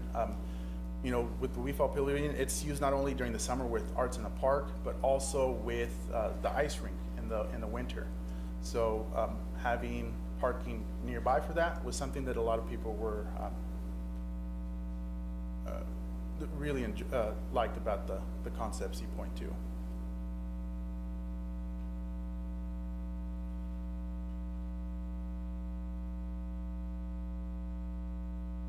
So then we came back to the drawing board after our meeting with the community on April 18th and some internal input, and we came up with concept D. Overall concept, the community would like to make City Park a destination, not a drive-through. And so in reviewing the C.1 and C.2, we determined that Bakerfield needed some sort of parking. The parking for the pool is definitely a lot more busier, and so that's definitely going to be an issue. We looked at taking out that part of the street of of that street between those two between those two parking spots, so that it didn't create that drive-through for this area, but it maintained the accessibility. And that was something that we saw in the survey. The community wanted to see green space, but they also wanted to see accessibility to the activities that we have in the park. there's, and quite a few people were opposed to seeing any kind of flow-through traffic. And so we felt like this addresses that. All these entrances are current. There would be no adding any kind of entrances, which would be a great expense to have to redo any kind of entrances.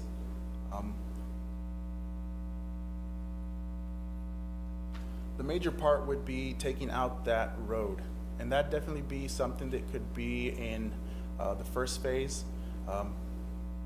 But to kind of take that access away, to keep Central Park a park, not a drive-through. And so after developing concept D, we looked at, okay, so what are the proposed parking? How many parking spots can we get out of it? Within the park, we could get about 396 approximately, and then 176 on the street. The 176 on the street is assuming that points would become angled parking with 88 spaces, and that we would maintain the parking on the western and northern edges. So a total of 572 spaces.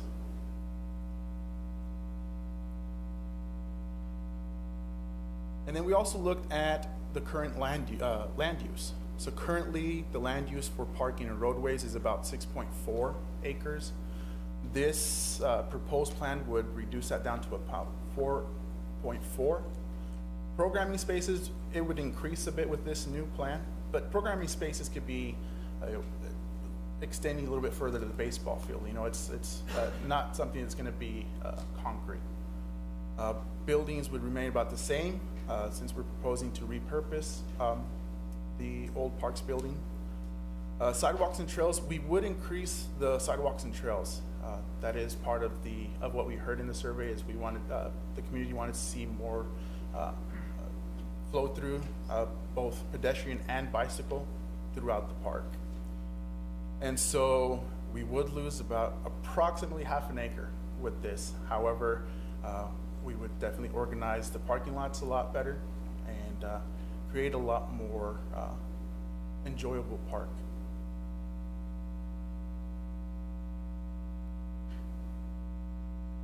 So the part of the plan is to repurpose the park office building, and we just wanted to show this before the commissioners of the concept drawn up by Bruce McMillan Architects. They're looking to, we had them look at how we could repurpose the building. So this would be something that could be used with the therapeutic recreation as well as dance. But then this could also be something for the public. This could be something that could be rented out. This would have a kitchen, a partition that you could divide the room into. So definitely an option moving forward with our vision of repurposing the park office building. And so some of the discussion topics that we'd like to touch is, any general comments that you may have on Concept D, looking also for some specific feedback on vehicle access in the park, parking needs, kind of the same topics that were touched on by the Parks Board with parade access, and then repurpose or removal of the existing Parks and Recreation office. So I'll start. So first, again, really great work. Also, thank you for all of the pictures and printing this out for us, because I find myself going back and forth to compare all of these. When I look at Concept D, my initial thought is I really like the idea of shutting down through traffic through the actual park. When I go and play tennis during the summer, the rate of speed that people drive through on that one curved road is astounding. And to me, not only does it messes with the character of the park, but it's a safety concern too. So I like that we've done that. My only general feedback, and I'm a little torn on it, because obviously I believe accessibility is an important thing, but when I look at this map, it just concerns me how much of it is covered with concrete. And so it makes me wonder if the parking by, that's why I asked the parking on Weefald. I could understand the Arts in the Park, but it makes me wonder if the parking over by Baker Field is necessary. that would be the only thing that I would want us to really look into. I mean, when we look at where City Park's at, especially north of City Park, right, that's going to be an area that's only increasingly getting more and more dense. And that's our plan, to increasingly have it be more and more dense. And so I just hate to see so much open space turned into concrete. So that's why one point of feedback on parking and vehicle access. With parade access, since we only have one parade that lines up there, it's less of a priority for me. But I think the way that you came up with the idea of essentially just adding a spine with a trail, I think's good. That doesn't put too much. I would assume that doesn't put much extra burden on this general plan, does it? No. So then I have less concern with that. And then in the future, it gives us a little bit of flexibility if those routes ever change or if there was ever a need for that to happen. And the repurpose of the office park, I also like that idea. I do not like the idea of us abandoning buildings, because I feel like we have a bad history of keeping up buildings that we decide that we're not going to do any sort of operations in. So I like the idea of repurposing, and I think what you guys have come up with is good. So overall, I really, really like the plan. My only feedback is I would really push some of those focus groups and some of the community members that you're talking to is this truly how much concrete that you wanted to be covering the most, iconic park in Manhattan. Thank you. Thank you, Mr. McKee. Well, we're not doing anything right now, so we're still in the talking phases of this. I remember several concepts that came before us, and now as we look at the big picture of the 2 rec centers at the 2 middle schools and the trails that are going to be coming in, we just talked about the other park at Miller Ranch and now, Warner Park. I don't know if City Park is still central of Manhattan, because we've expanded so much to the east and west, mostly to the west. So I don't know where this falls as far as our neighborhoods anymore, because there's so many more neighborhoods off of Scenic right now, and they may be going more to Seco. And the reason I bring that up is because of the tennis courts. I think the tennis courts that we talked about there will be used for tournament play, but not all the time. So they will still be accessible to a great majority of the community. I do like the concept of using the new tennis courts also as pickleball courts, so I don't know what modifications need to be made, but I think that's a good thing to do there. I'm not in favor of using turf. You just mentioned it briefly. If we're going to discuss that, to me that's very expensive, and we've already have it in several areas.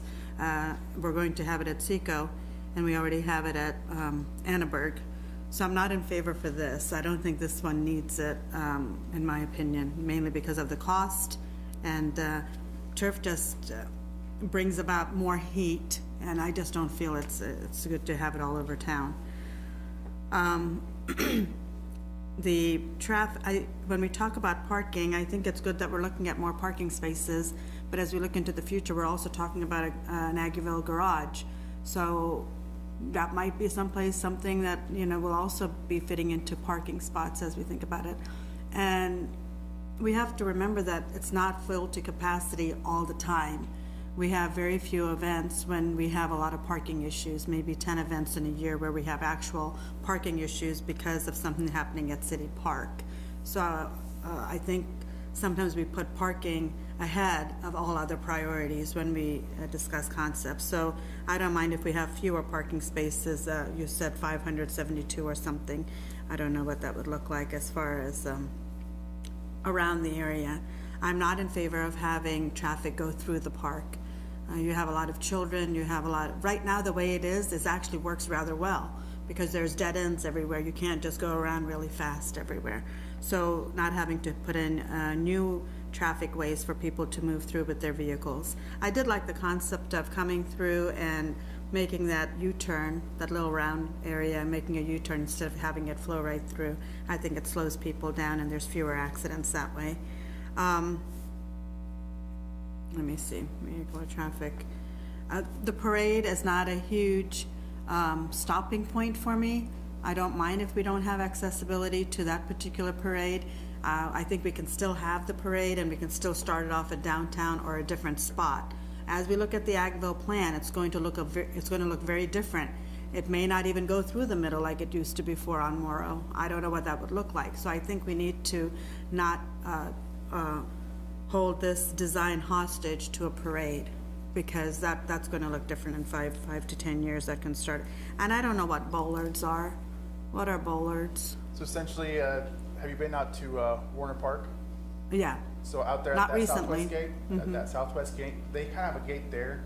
I thought they had a bollard out there. Essentially, it's just concrete pillars. So you just move them but around? in this case, it would probably be something more metallic where it'd be removable or just, Okay. put down on the floor. It's just a way to Okay. to not let traffic Or we through. should just call them concrete pillars, but okay, but bollards, okay. Yeah, I think having something that you can move makes it even better, instead of something that's stationary and there's no flexibility in some of these areas. So those are some of my thoughts as far as, and repurposing the room, the Parks and Rec facilities office that we have there. We definitely need to think something differently, but I like the design that's planned, but, we're also looking at a stabilization center. Maybe that's something we can look at. Maybe that's not the place for it, but maybe we can utilize it in other ways. So I would rather portion it off and make it useful. Parks and Rec was there for 20 years, some odd years, for a few decades, so they were able to use it pretty well. But yeah, those are my comments for this. Thank you. Thank you, Commissioner. You go back to slide D, is that, there you go. Okay, on the, I like the no through traffic idea. I hadn't thought of that before, because we used to have connectivity from the north to the west, and from the north back up. You could either, from that northeastern part, you could go all the way across or up. So let's start in the top right. Is that predicted as two-way?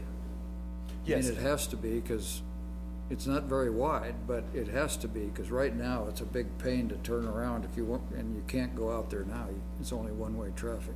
Yeah, we would propose taking out the parallel parking that is occurring along this and keep everything within the stalls. Yeah. Every entrance, we're proposing to do two-way. Yeah. Yeah. Now, if I remember, right where your cursor is, if you go off to the east, I think there's an exit there, or an entry. It used to be for the Parks Department. And then if you go down below the pavilion, I don't remember, is there a exit entry right there? There's one right here currently. See, I think it's up above the pavilion. When I come in there and go to the old park office, if you go east of the park office, it goes out into the street. You can't go that way now, but that's the way they used to come in. Is that right, Eddie? I'd have to Isn't look there at a- Ron. In my time here, there was I think never there's an a entry or dirt road exit there. there. It's always been to the south of the pavilion. There's a substantial pedestrian path there that's, Yeah, maybe that's what I was looking at. and there is a little bit of a curb cut, but it's Yeah. not wide enough for a vehicle. Okay. So I like the idea both for the Weefold Pavilion, having the parking on both sides. I think that makes good sense. And I think we have to retain the parking on the west side of the park, just because you'd have to drive around the park in order to find an entryway otherwise, and it does give you access to those fields, and it exists there now, so I'm not sure that's a big issue. The tennis courts, we're gonna have those courts for league play up in Seco, so I looked at those Sunday. They're not too bad. People are playing on them. The nets are a little saggy, but they look pretty good. Now let's talk about the parking outside. So if you're coming down Points, when you get to about, maybe 9th Street is where the parking stops on the side of the road? So is that gonna continue? In other words, we have no parking from 8th to 11th, and then we have parking from 11th to 12th. It would definitely Or be a discussion with the businesses that are along that area. How many do we pick up on points? We got a delta here of about 90, from what we have today, we got an increase of about 90 parking spots outside, so how many do you pick up on points? Yeah, that'd be about 88 is what, Okay. is what we could potentially, approximately pick up, doing angled parking there on points. Yeah, that's something we'll have to talk through, and we've got parking issues on both the north and the east side of the park now with restrictions that are sometimes not enforced, and then particularly on the north side, you know, I worry about what we're gonna do there. We've got people parking in there when there's nobody in the park, so. Yeah. Commissioner, could I comment on the point, on the angled parking on points real quick? Obviously, that's a discussion that is beyond just this 4-block stretch of points. And I think that's something that we've talked with Public Works about, and really it's probably an evaluation from 6th Street downtown, the edge of downtown, all the way to 17th Street to study traffic flow, parking need, you know, for that whole corridor, and what exact changes would occur in that, if any, you know, or wouldn't need to be determined later. But from a parking and from a park perspective, it seems like we can, if we push that parking to the perimeter and provide walkways from that edge into those activity areas, it allows us to remove some other surface parking and concrete from within the park itself and still give people opportunities to access those different venues that they're interested in. So that's kind of the reason for that. Obviously, more study is required. Yeah, I wouldn't advocate taking a lot of parking out that's already there, other than what's in concept D, because what we want is to park use to increase. And I think the parking on points is probably solvable. We just have to make sure from each one of the entry points, you've got enough setbacks so you don't create obstacles to vision, just like we have now. If you come out of this over here and people are parked on the south side of the street, it's hard to get into traffic without taking a couple of risks. So, I mean, it's all in how you lay out the parking and where you put the signs and those kind of things. Correct. The other question I wanted to ask, at the entry from the south, when you look off to the west on the south entry, there's a circular structure there, and it's got dirt in it. And I'm wondering, Used to if be we've a got any fountain. plan for that thing, or is it just gonna be dirt? It's the, originally was the Wareham Memorial Fountain. When I came on in '82, it was non-functional, and the Wareham family, there wasn't a perpetual care fund for that, and they weren't open to giving more money to restore the fountain. And so we turned it into a planter, which they did. Their preference was to see it remain as a memorial to the family, but they weren't upset that it wasn't going to no longer be used as a fountain. But my recommendation to you is, let's do something. If it's gonna be a planter, that's fine, but let's put something in it. And then care for it, fill it up a little bit, and put some plants in there that may be indicative of where we live. I mean, right now, it is ugly, and it's at the entry to the park, so that's one of the reasons I'm interested in it. Gotcha. We did, as part of the pool parking project, we added a number of landscape islands and trees in and around the parking lot. We did run a different irrigation line over to that area as well. We didn't change the plant palette as part of that project, but certainly horticulture staff can get out there and make sure that what's in there is appropriate and is a good vision and entrance for the park. Good. Okay, good job, thanks. I think you've done a very good job of juggling the interests of the community. I'm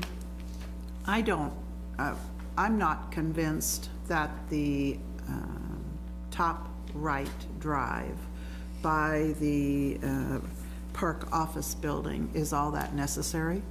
I think it just attracts issues. And so I could see an entrance there south of the Weefald Pavilion that loops up there and turns around and comes back. But as far as I'm concerned, the parking there, issues that we have there could be eliminated by that. And I find no reason to provide park property as the parking lot for exterior kinds of things. I think we are thinking in terms of our park use now, and that's something that's out of our control and pushes the park attendance from that corner of the park. So that's a really low priority for me. With regard to parades, it's not a high priority. I think it's, I would like for you to put your heads together and come up with a plan for where the parades are going to go when they get through Aggieville. And what street are we going to block off? Or, I mean, we just need something that instead of dumping them at the entrance or dumping them on Fremont. So I don't have a plan. I don't have a plan, but I'd like for you to come up with one. I have had and continue to have a problem with more concrete in the park. This park has been preserved as open space for all of the years that this community's been settled. And I just want to make sure that our generation continues that commitment. And so, you know, wherever we add parking, totally, maybe we take some out or some way to balance so that otherwise, you know, as close as this is to Aggieville, as close as it is to even the, you know, we keep building new attractions to bring more people into the park, and I'm happy with that. That's good. But I also know that that just puts more pressure for parking, and there, you know, we talk about making sure that our parking lots are used. There are going to be a lot of hours that these parking lots aren't used, so we need balance. I had a question about what you mean by a residential kitchen in the repurposed park office building. Up in that upper right, there it is, bottom right corner. So there's one of the alternatives for the building is to create this kitchen, which could be rented out to the community. I'm not sure if I said residential, I might have said Sure. that by mistake. Wyatt will speak a little bit more to Okay. that. Sorry, some of these detailed conversations happened before Alfonso got here, so Okay. I have some background that he doesn't have. Currently, the therapeutic recreation programs teach food preparation courses at the community house. In the basement, there's a kitchen. It's what they have, and so it's what we use. It's not really ideal for that program, but it's how we teach those courses currently to residents that may not have those skills. The intent with this renovation, one idea could be to move some of those therapeutic rec programs here to City Park and replicate that kitchen in a kind of an upgraded environment. I think the residential kitchen note is in contrast to a commercial kitchen. And so this wouldn't be something that had, you know, all of the vent hoods and things that are required in a commercial type I see. operation. More of a catering style kitchenette with countertops for demonstration purposes, a sink, a dishwasher, refrigerators. We wouldn't envision necessarily range or that type. We don't have that now. We wouldn't envision that here. That's really a cost saving measure more than anything, because commercial kitchen equipment is so much more expensive than the type of kitchen that we're proposing here. So, and again, this is just a concept. Obviously, a lot more would need to go into that planning, but that's some background. All right, thank you. While you're both here, we haven't talked at all about Floral Hall, and there's not much, we haven't at all. I guess we haven't talked about it. And you would envision that it would remain, of course, as a Certainly. historic building. Certainly. And the use of it in the context of the park office building, or, So I guess we'd be open to feedback. We had some proposals in A and B for its potential reuse. If we repurpose the office as we've suggested tonight, we currently use the roundhouse for dance and storage of ball equipment and things. If we repurpose the park building, the dance studio would move into that space. One idea would be to continue to use the roundhouse for storage, and without public access, but for internal use. Another possibility, we found some photos of the roundhouse from, I don't know exactly when, from the early 1900s, 20s maybe, that show that as kind of an open pavilion structure. And you can still see in the architecture where the archways were blocked in. Is it possible to take out and open that back up and make it more of an outdoor gathering space, like a park shelter, which would be reminiscent of what it was once used for? You know, I think that's a possibility that could potentially fit within the SHPO's jurisdiction of historic use of that structure. We're open to other ideas for what to use. Those are two that we've discussed internally. that may be a subject all by itself. It probably could be, With the people certainly. in the community that have an historic interest. Yeah, well, we haven't taken this plan to the Historic Resources Board yet. We took A and B to them in 2015. Yeah. We're on the agenda for the May meeting Okay. to discuss with the Historic Resources Board, and can certainly bring that topic up with them, and would ask them for input on how to reuse that structure. Okay. With regard to the parking on points, do you envision that being angle or parallel? I think we've proposed angled Angled. currently, just because of the number of spaces that would create. When you take points from 5 lanes to 3 lanes, you open up space on the edges where that parking could occur. So it would be basically the same width of pavement that's there now, but we would get additional use out of that pavement. So you would not need to take any land from the park acreage, because you'll be using, like, what is the equivalent of the driving lane as Correct. the park for the angle parking? That's the intent, yes. Okay, thanks. Let's see.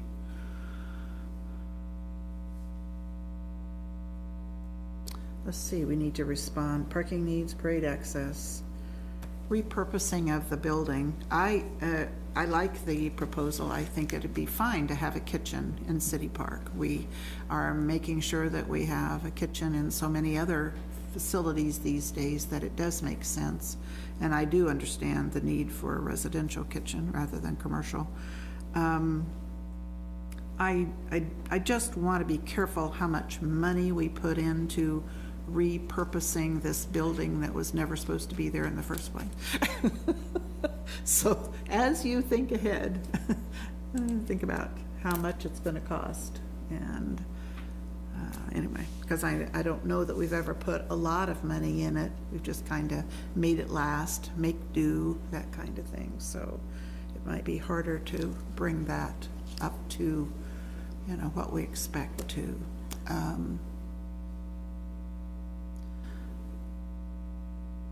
I think that's, other than the tennis courts, I think we need some tennis courts in City Park, and I don't want to take them all out. I want this community area to have those facilities as well.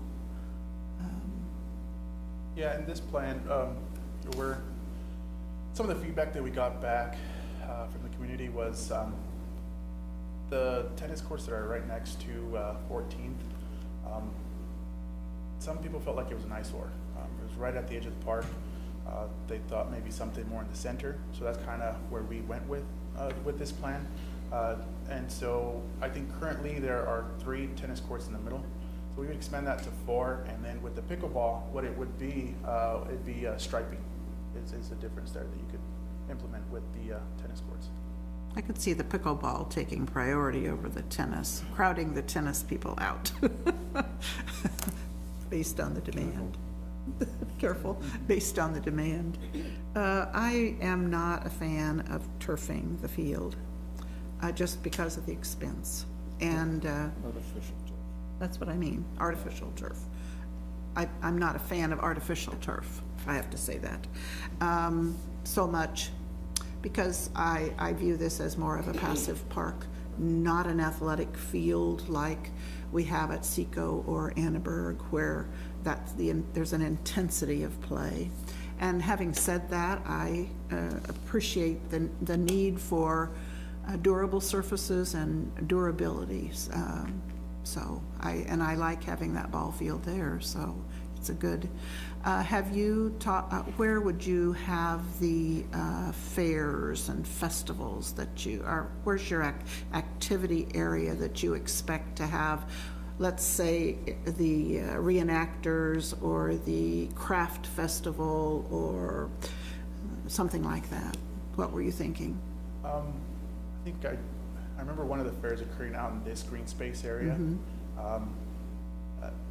Potentially we could do something along here where it's going to be a lot more greener. Maybe we could also look at the opportunity of irrigating this area as well for something like that. Mostly they'd put up tents. Gotcha. You know, some of them do. I just wanted to be sure that we're factoring those into. That area already has electrical service. There's quite a bit of distributed electrical power for people to plug into stuff, so. Like vending Yep. booths or food trucks or that kind of thing. Okay. Okay. Well, are there any other comments? Yeah, I was just gonna say, I think this is ideal. I think we looked at a lot of areas that are natural, and we're looking at a high-density area with the urban core residential area and all of these things that we're thinking for Aggieville. I think this makes it very accessible for this generation, which is very conscious of accessibility via bike, walking, everything is just, grocery stores, everything, they just want it all around them. And I think this makes it great for our young professionals that are living even in downtown that want to come up here and use this. But green space is extremely important, so I'm glad we're looking at the periphery areas for parking as opposed to just inside the park itself. Anytime I go to Arts in the Park, it's packed. And that just gives me goosebumps. Because you see all ages, all demographics, and they're enjoying Manhattan at its best. And we provide all of these diverse programs and live programming shows that are available to everybody. And that's what the park is about, is making it available to everybody. And I think this promotes it in that same direction. Yeah. So I'm glad we're looking at it a little closer. Thank you. Yeah, I just wanted to be clear. Okay, concept D is the one that's being tweaked now for the final master plan, because we've seen so many, so to keep everybody on track, so we're sitting at D. Concept D is the final concept we're moving forward with. Okay, so Presenting that's to what other I'll boards, comment on now. As I was doing the math, if you don't do the angled parking on points, it's minus 164 slots from what we currently have, because you're eliminating a couple of parking places up there by that Wilson Field.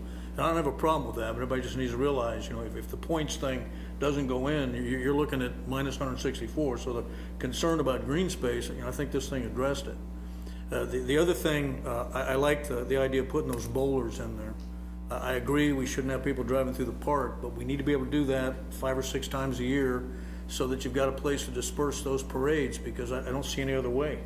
There's got to be some place to dump those things, everything from homecoming to whatever. And I think that's a viable solution to do that, and it doesn't disturb anything that's done here. I don't have a problem with repurposing that building if Parks and Rec really needs it. The point is, what I don't want to see is repurposing the building just because we have a building. So let's figure out what to do with it. If that's the case, knock it down. It was garages and you had equipment. I mean, if you needed to store lawnmowers, do that. It had garages in there, but don't repurpose it, creating a reason for keeping the building. I don't want to see that happen. And I don't have a problem with turf, artificial or otherwise. I think, again, just do a cost-benefit analysis, what makes the most sense in durability and maintenance and use. And if that means artificial turf needs to go in there, then put the artificial turf in there. Okay, but, overall, I think, we've come a long way with all the different plans. I'll just scrap all the other ones and just focus on D now. Yes, thank you, Thanks. Commissioner. Okay, the commissioners have commented. I guess, is there an opportunity, this would be an opportunity for the public to comment on, we're kind of zeroing in on concept D, so I think that's where your comments should focus. And you can tell us if we're off base, Jared. Oh, no. Okay. My name is Jared Tremblay. I live at 525 Wickham. I just want to state, first of all, I do like this plan quite a bit. I'm up here tonight to just show my support for the bicycle and pedestrian connectivity that this plan provides, specifically the north-south. Parks and Rec installed a new trail that goes halfway through the park. This has the opportunity to really create a direct connection between K-State, Aggieville, the park, and then Linear Trail. It's basically a 1.5 mile active access, if you will. I do have just one or two other thoughts. This idea of access and how people are using the park and all of that. A half hour ago, a gentleman came up here and said how when access and removing the roads through the park, how much it improved his neighborhood park at Warner Park. And then we're talking about this park and access, and it's as if it's not viewed as a neighborhood park. I have a 7-year-old daughter. It's 3/4 of a mile walk. We walk to the pool. We walk, we even ride our bikes, quite honestly, down here several nights a week in the summer. And it's safer walking to the park than when she tries to walk around the park with all of the 5 access points and people coming and going and trying to tell a 3 or 4-year-old, hey, have a little freedom. This is a park for you, but don't go more than 100 feet and make sure you don't cross that road up there. It just really doesn't function well for families. And I think we're thinking about it as a destination park and less so as a neighborhood park. And it should really be both, especially with the incoming development that we're all hoping and planning for. And so to that end, that's all I had to say. I'm just very much in support of the pedestrian and bike access. Thank you.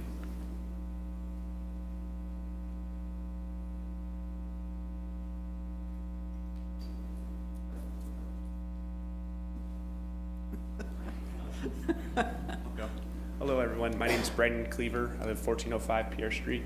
I'm a community advocate with the Bike MHK campaign.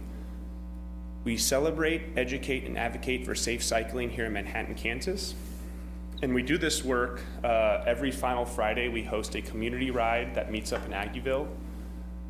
We ride down Morrow Street, turn right on 4th, down on Points, right by City Hall, back through City Park, and we run a few laps. In April, I believe the count was we had 45 participants in this ride, ranging from ages 8 to, I speculate, maybe 80. And I think what that showcases is that when we create the conditions for safe cycling infrastructure, it is a beginning to life to end of life activity. And so I say this as that as we think about our plan for City Park, we're really careful and conscious about how we design things for pedestrians and cyclists. One of my concerns with Concept D is that I think there's actually too much parking. Part of that is if we think about the strategic plan and creating more density downtown, we should see more people walking and riding bikes. We shouldn't assume that people are going to be utilizing cars. And so my approach and mindset to this is someone who is a young professional who looks to communities that have this type of infrastructure.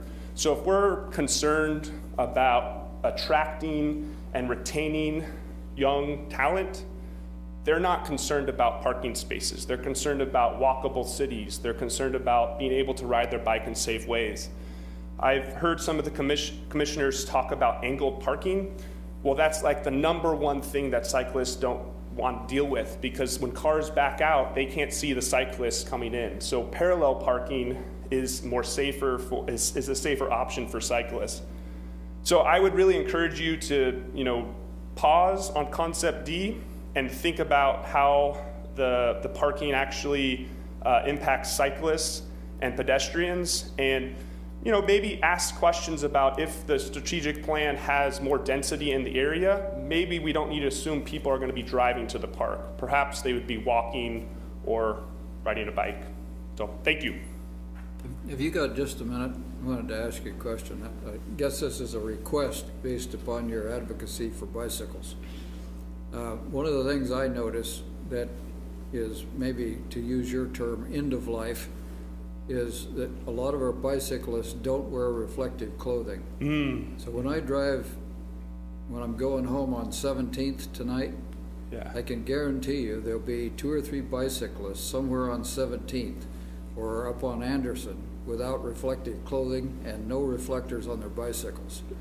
So my worry is not parking. My worry is hitting somebody who darts out in front of me without reflective clothing. Commissioner, I'll just ask you to work on that a little bit. Yeah, Commissioner, that's a really good point. And so one of the things we do in the Final Friday raids is actually an educational capacity. So we go over the Kansas state laws. So in Kansas, the law requires a back red light and a front red light. So I do acknowledge that there are cyclists in town that don't follow that. Perhaps that's something that the RCPD could address. But I don't know if that's rationale to say that we shouldn't be supporting cycling or more active transportation. Because I think there's also a public health dimension to this as well. Yeah, no, I think everybody agrees that we want to see more bicycling. We've done a lot to put bicycle paths or at least some bicycle indicators on the side of the road and those kind of things. And the other thing, I just remind you, this is a city park. It's not quite a neighborhood park.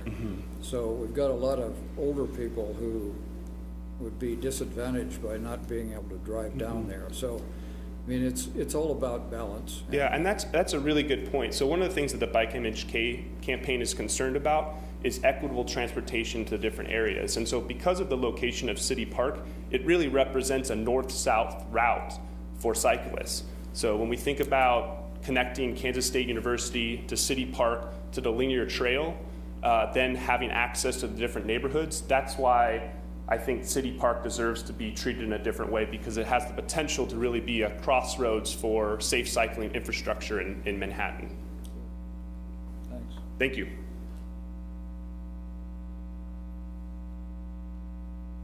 Donna Shankamlin, 1922 Leavenworth. I share Brandon's interest in the issue of safe cycling and addressing all of the streets around the park as a means of allowing both the parking as well as safe biking and pedestrian access. One thing that occurred to me when I was looking at this southern entrance south of Wheefield Pavilion was the sound.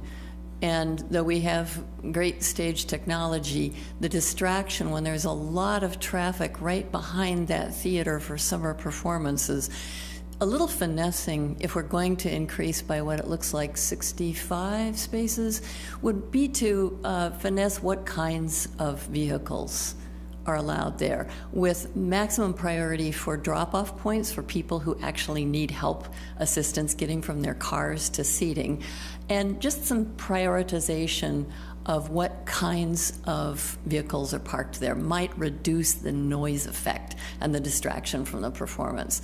But I am interested in the larger study that will happen with regard to what kind of parking is along points, but in addition, on those 2 arteries going up towards Aggieville, because I think there are great opportunities here to incorporate safe biking and pedestrians as well.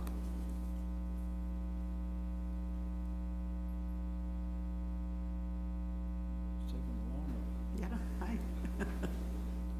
Hello, RJ Youngblood, 1405 Pierre Street. I am also a Bike MHK advocate. And first I wanted to kind of comment on your question, Commissioner.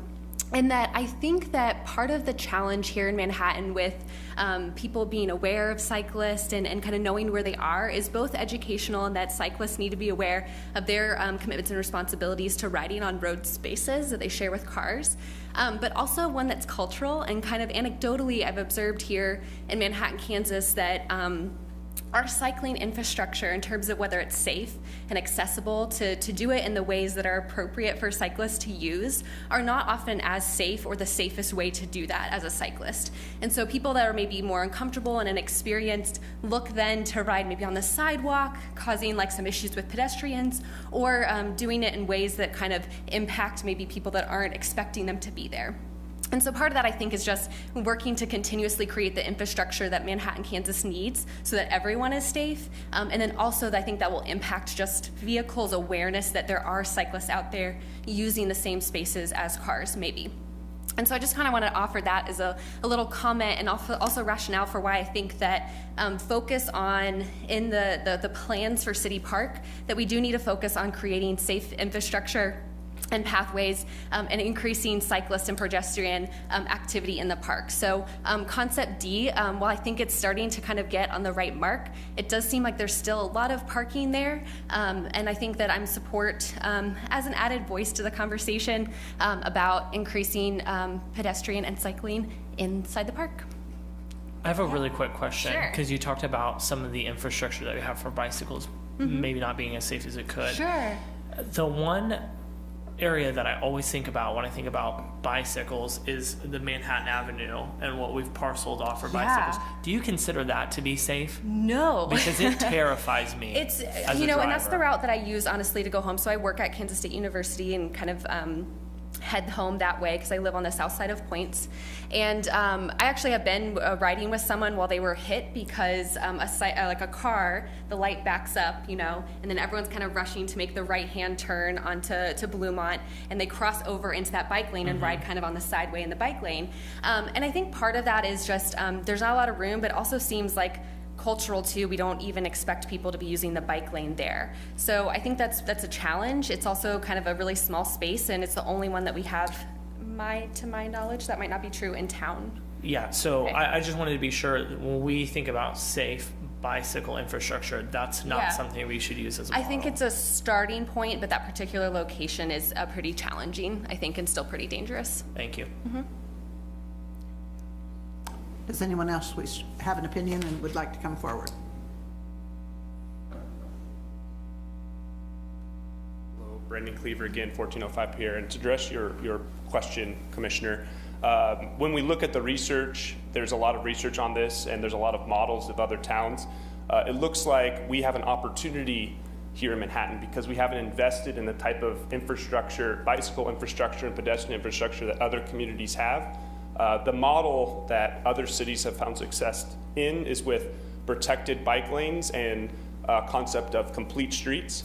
There's a particular guide that's helpful in setting those standards. And so usually for safe cycling infrastructure, what Bike MHK means is protected lanes or safe routes.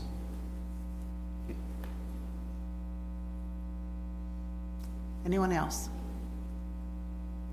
The chair of the park board is here. Ed, at Klimek. Thank you. Yes, Ed Klimek, Parks and Recreation Advisory Board. I have to remind you all that Johnny Caw has been watching this proceeding That's and watches true. all the proceedings in City Hall because he's right behind you. Yeah. And Johnny has a lot of concerns and wants to make sure the city park future is done correctly. So. Yes, most likely true, although I used to try to open those windows. I might also give you an invitation, if you have not received one, that Johnny Caw is going to have a birthday party on May 10th, right out here, and it's going to be quite the event. I think it's his, is it 52nd, Melissa? 52nd birthday party. And it kicks off the reinvention of Johnny Caw for our community and the legend of Johnny Caw and what it all means. And the project to take the space that Johnny is in now and to create it a better situation for those people to come and visit Johnny Caw and take photos like so many families do now with Johnny Caw. So mark that one down. Hopefully the city won't put you in a meeting on May 10th, Ron. Okay? And see if the city commission and Ron and everybody else can come. That being said, I want to talk about the city park because the city park is, and people have alluded to this, but this is the crown jewel of this city, okay? City parks in the city center of a community cannot be replicated. They can't be duplicated. You're never going to have that kind of green space ever again because it's all built up around it. Cities have to be very protective of their city center parks, of which this city park is. And keep in mind, City Park is for all people. It's not just for one group here and one group there. It's for the entire community. It's not a neighborhood park. It's a community park. And we have to make sure that the community has the opportunity to enjoy the virtues of this city park, whether it be a ball diamond and play on a game, or going to the swimming pool, or going to Arts and Park, walking the dog, whatever it is. We have to keep that in mind. So with that said, I've always been a very large advocate that we don't pave over the city park. Thank you, Mayor, for your comments. Because it's very easy to pave this thing over, but you know what happens when you pave it over? You lose the green space. It's gone, and it'll be gone for decades. So we have to be very, very careful. And one of the, I think, Mr. McKee, you talked about this, and in the Parks and Rec, we have discussed this at length. And that is, as we make parking lots and we put parking on the streets in the city park, which we have done, it becomes a storage area for cars in the community, in the neighborhood. Not just the fraternity, it's for people living in apartment buildings and houses in that area. It's a storage area for those cars. And the city park shouldn't be a storage area for vehicles. That's out of limits, that's out of bounds. Let's get away from that. It also is a wonderful place for people in Aggieville that can't find parking to park at night. It's done all the time. Just check the city park, you'll see it. The cars are there. So we have a responsibility. Let's pull those cars away from the city park, provide the parking in Aggieville. You're on the way to do that, get it done, so we don't have that excuse. And at the same time, let's enforce, I always thought the park closed at 11 o'clock. Is that still the law here? Ron? For most parks, City Park is a difficult one because of our Aggieville connection, but that's certainly an option to start enforcing. Well, as you store cars in the city park, and if it's after 11 o'clock, you got a solution if you enforce your park rules and your park hours. Just a thought for you. But we have to keep that green space. It's very, very important. You had some discussions on the Arts in the Park area. That's another jewel in this park. This is a huge asset to the community. And we have to remember, a lot of people that go to Arts in the Park can't walk. They have issues, disabilities, they're older. And we can't lock those people out of having the enjoyment in our park. So provide something for them. We talked about this in length at the park board, and that's where this discussion started. Give them some access points, give them a drop-off point so they can come to these performances at the Arts in the Park. Do we make a parking lot for them? Probably we need to have some kind of parking there. And this is probably, Concept D may not be a bad solution for that. But we have to keep in mind who comes to the Arts in the Park. And also at the same time, we should consider enhancing the Arts in the Park programs. Why wouldn't we take the opportunity to have more performances in the park at that Arts in the Park stage? Because it's a coming of the community. Young, old, you name it, come to these shows. So why don't we think about the possibility of enhancing Arts in the Park and the number of shows and the kind of entertainment we might have at Arts in the Park. Another great amenity, and we didn't hear much about it tonight, is the Rose Garden. You know, a lot of people go to the Rose Garden. We got to give them the opportunity to come to that Rose Garden, and what a great sanctuary inside the city park. So let's make sure we have accessibility to the Rose Garden, and Parks and Rec does a great job of keeping that Rose Garden up and the beauty of it. So let's keep that in mind, and having sidewalk access within the city park to the Rose Garden and those features. I think that's really, really important. So with that said, I think we're on the way to some really good things in the city park. Don't pave it over. What we did coming into the park from the north out of Aggieville created a wonderful parking lot for Aggieville and the neighborhood. I don't think that was the intention, but you know, the unintended consequences are always there. So appreciate what you're doing, and thank you. Any comments? One question, Ed. Are you on board with Concept D? You know, actually, this is the first time I've really looked at it in length. I think it's certainly worthy of great study. I'm glad there's tennis courts in there. When we started the first discussions, there was thought about taking the tennis courts out of the city park. I don't think that's the right thing to do, so I'm glad to see tennis courts are there. And while we're talking about tennis courts, we're putting 12 in out at Seco Park. I think we might have overdone that. I think we could have got away with 9 and still had tournaments and maybe had some more green space in Seco Park without putting additional 3 courts in there to make 12. But that's a different story. But I'm glad that we have those. And I do have some sensitivity to the parades. Manhattan is a parade town. You know, it is. If you ever go down on points in Aggieville during a parade, literally thousands of people come out. It's another great community event that we all come together. And there's some way we have to be able to unload those parades. So we just need to look at that. You know, we're having issues actually staging the parades in the mall parking lot right now.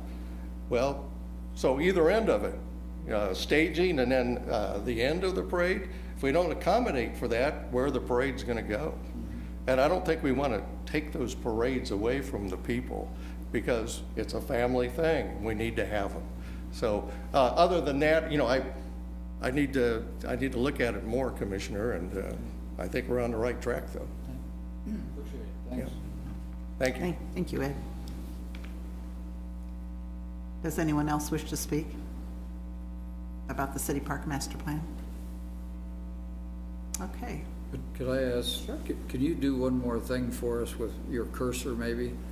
Can you show where we've eliminated routes, that is from west to east and then from east or west to north? Those segments are now gone, correct? Yeah, so one of the major segments is that connector that goes right to the south of these trees, right there by the tennis courts, and then comes around here. So that's the bigger one that would be taken out. Other than that would be it. Or you can connect from the west side up as well. Yeah. So that piece that's right in there is going to be gone too, right? Mm-hmm. Yeah. All right, appreciate that. Yep.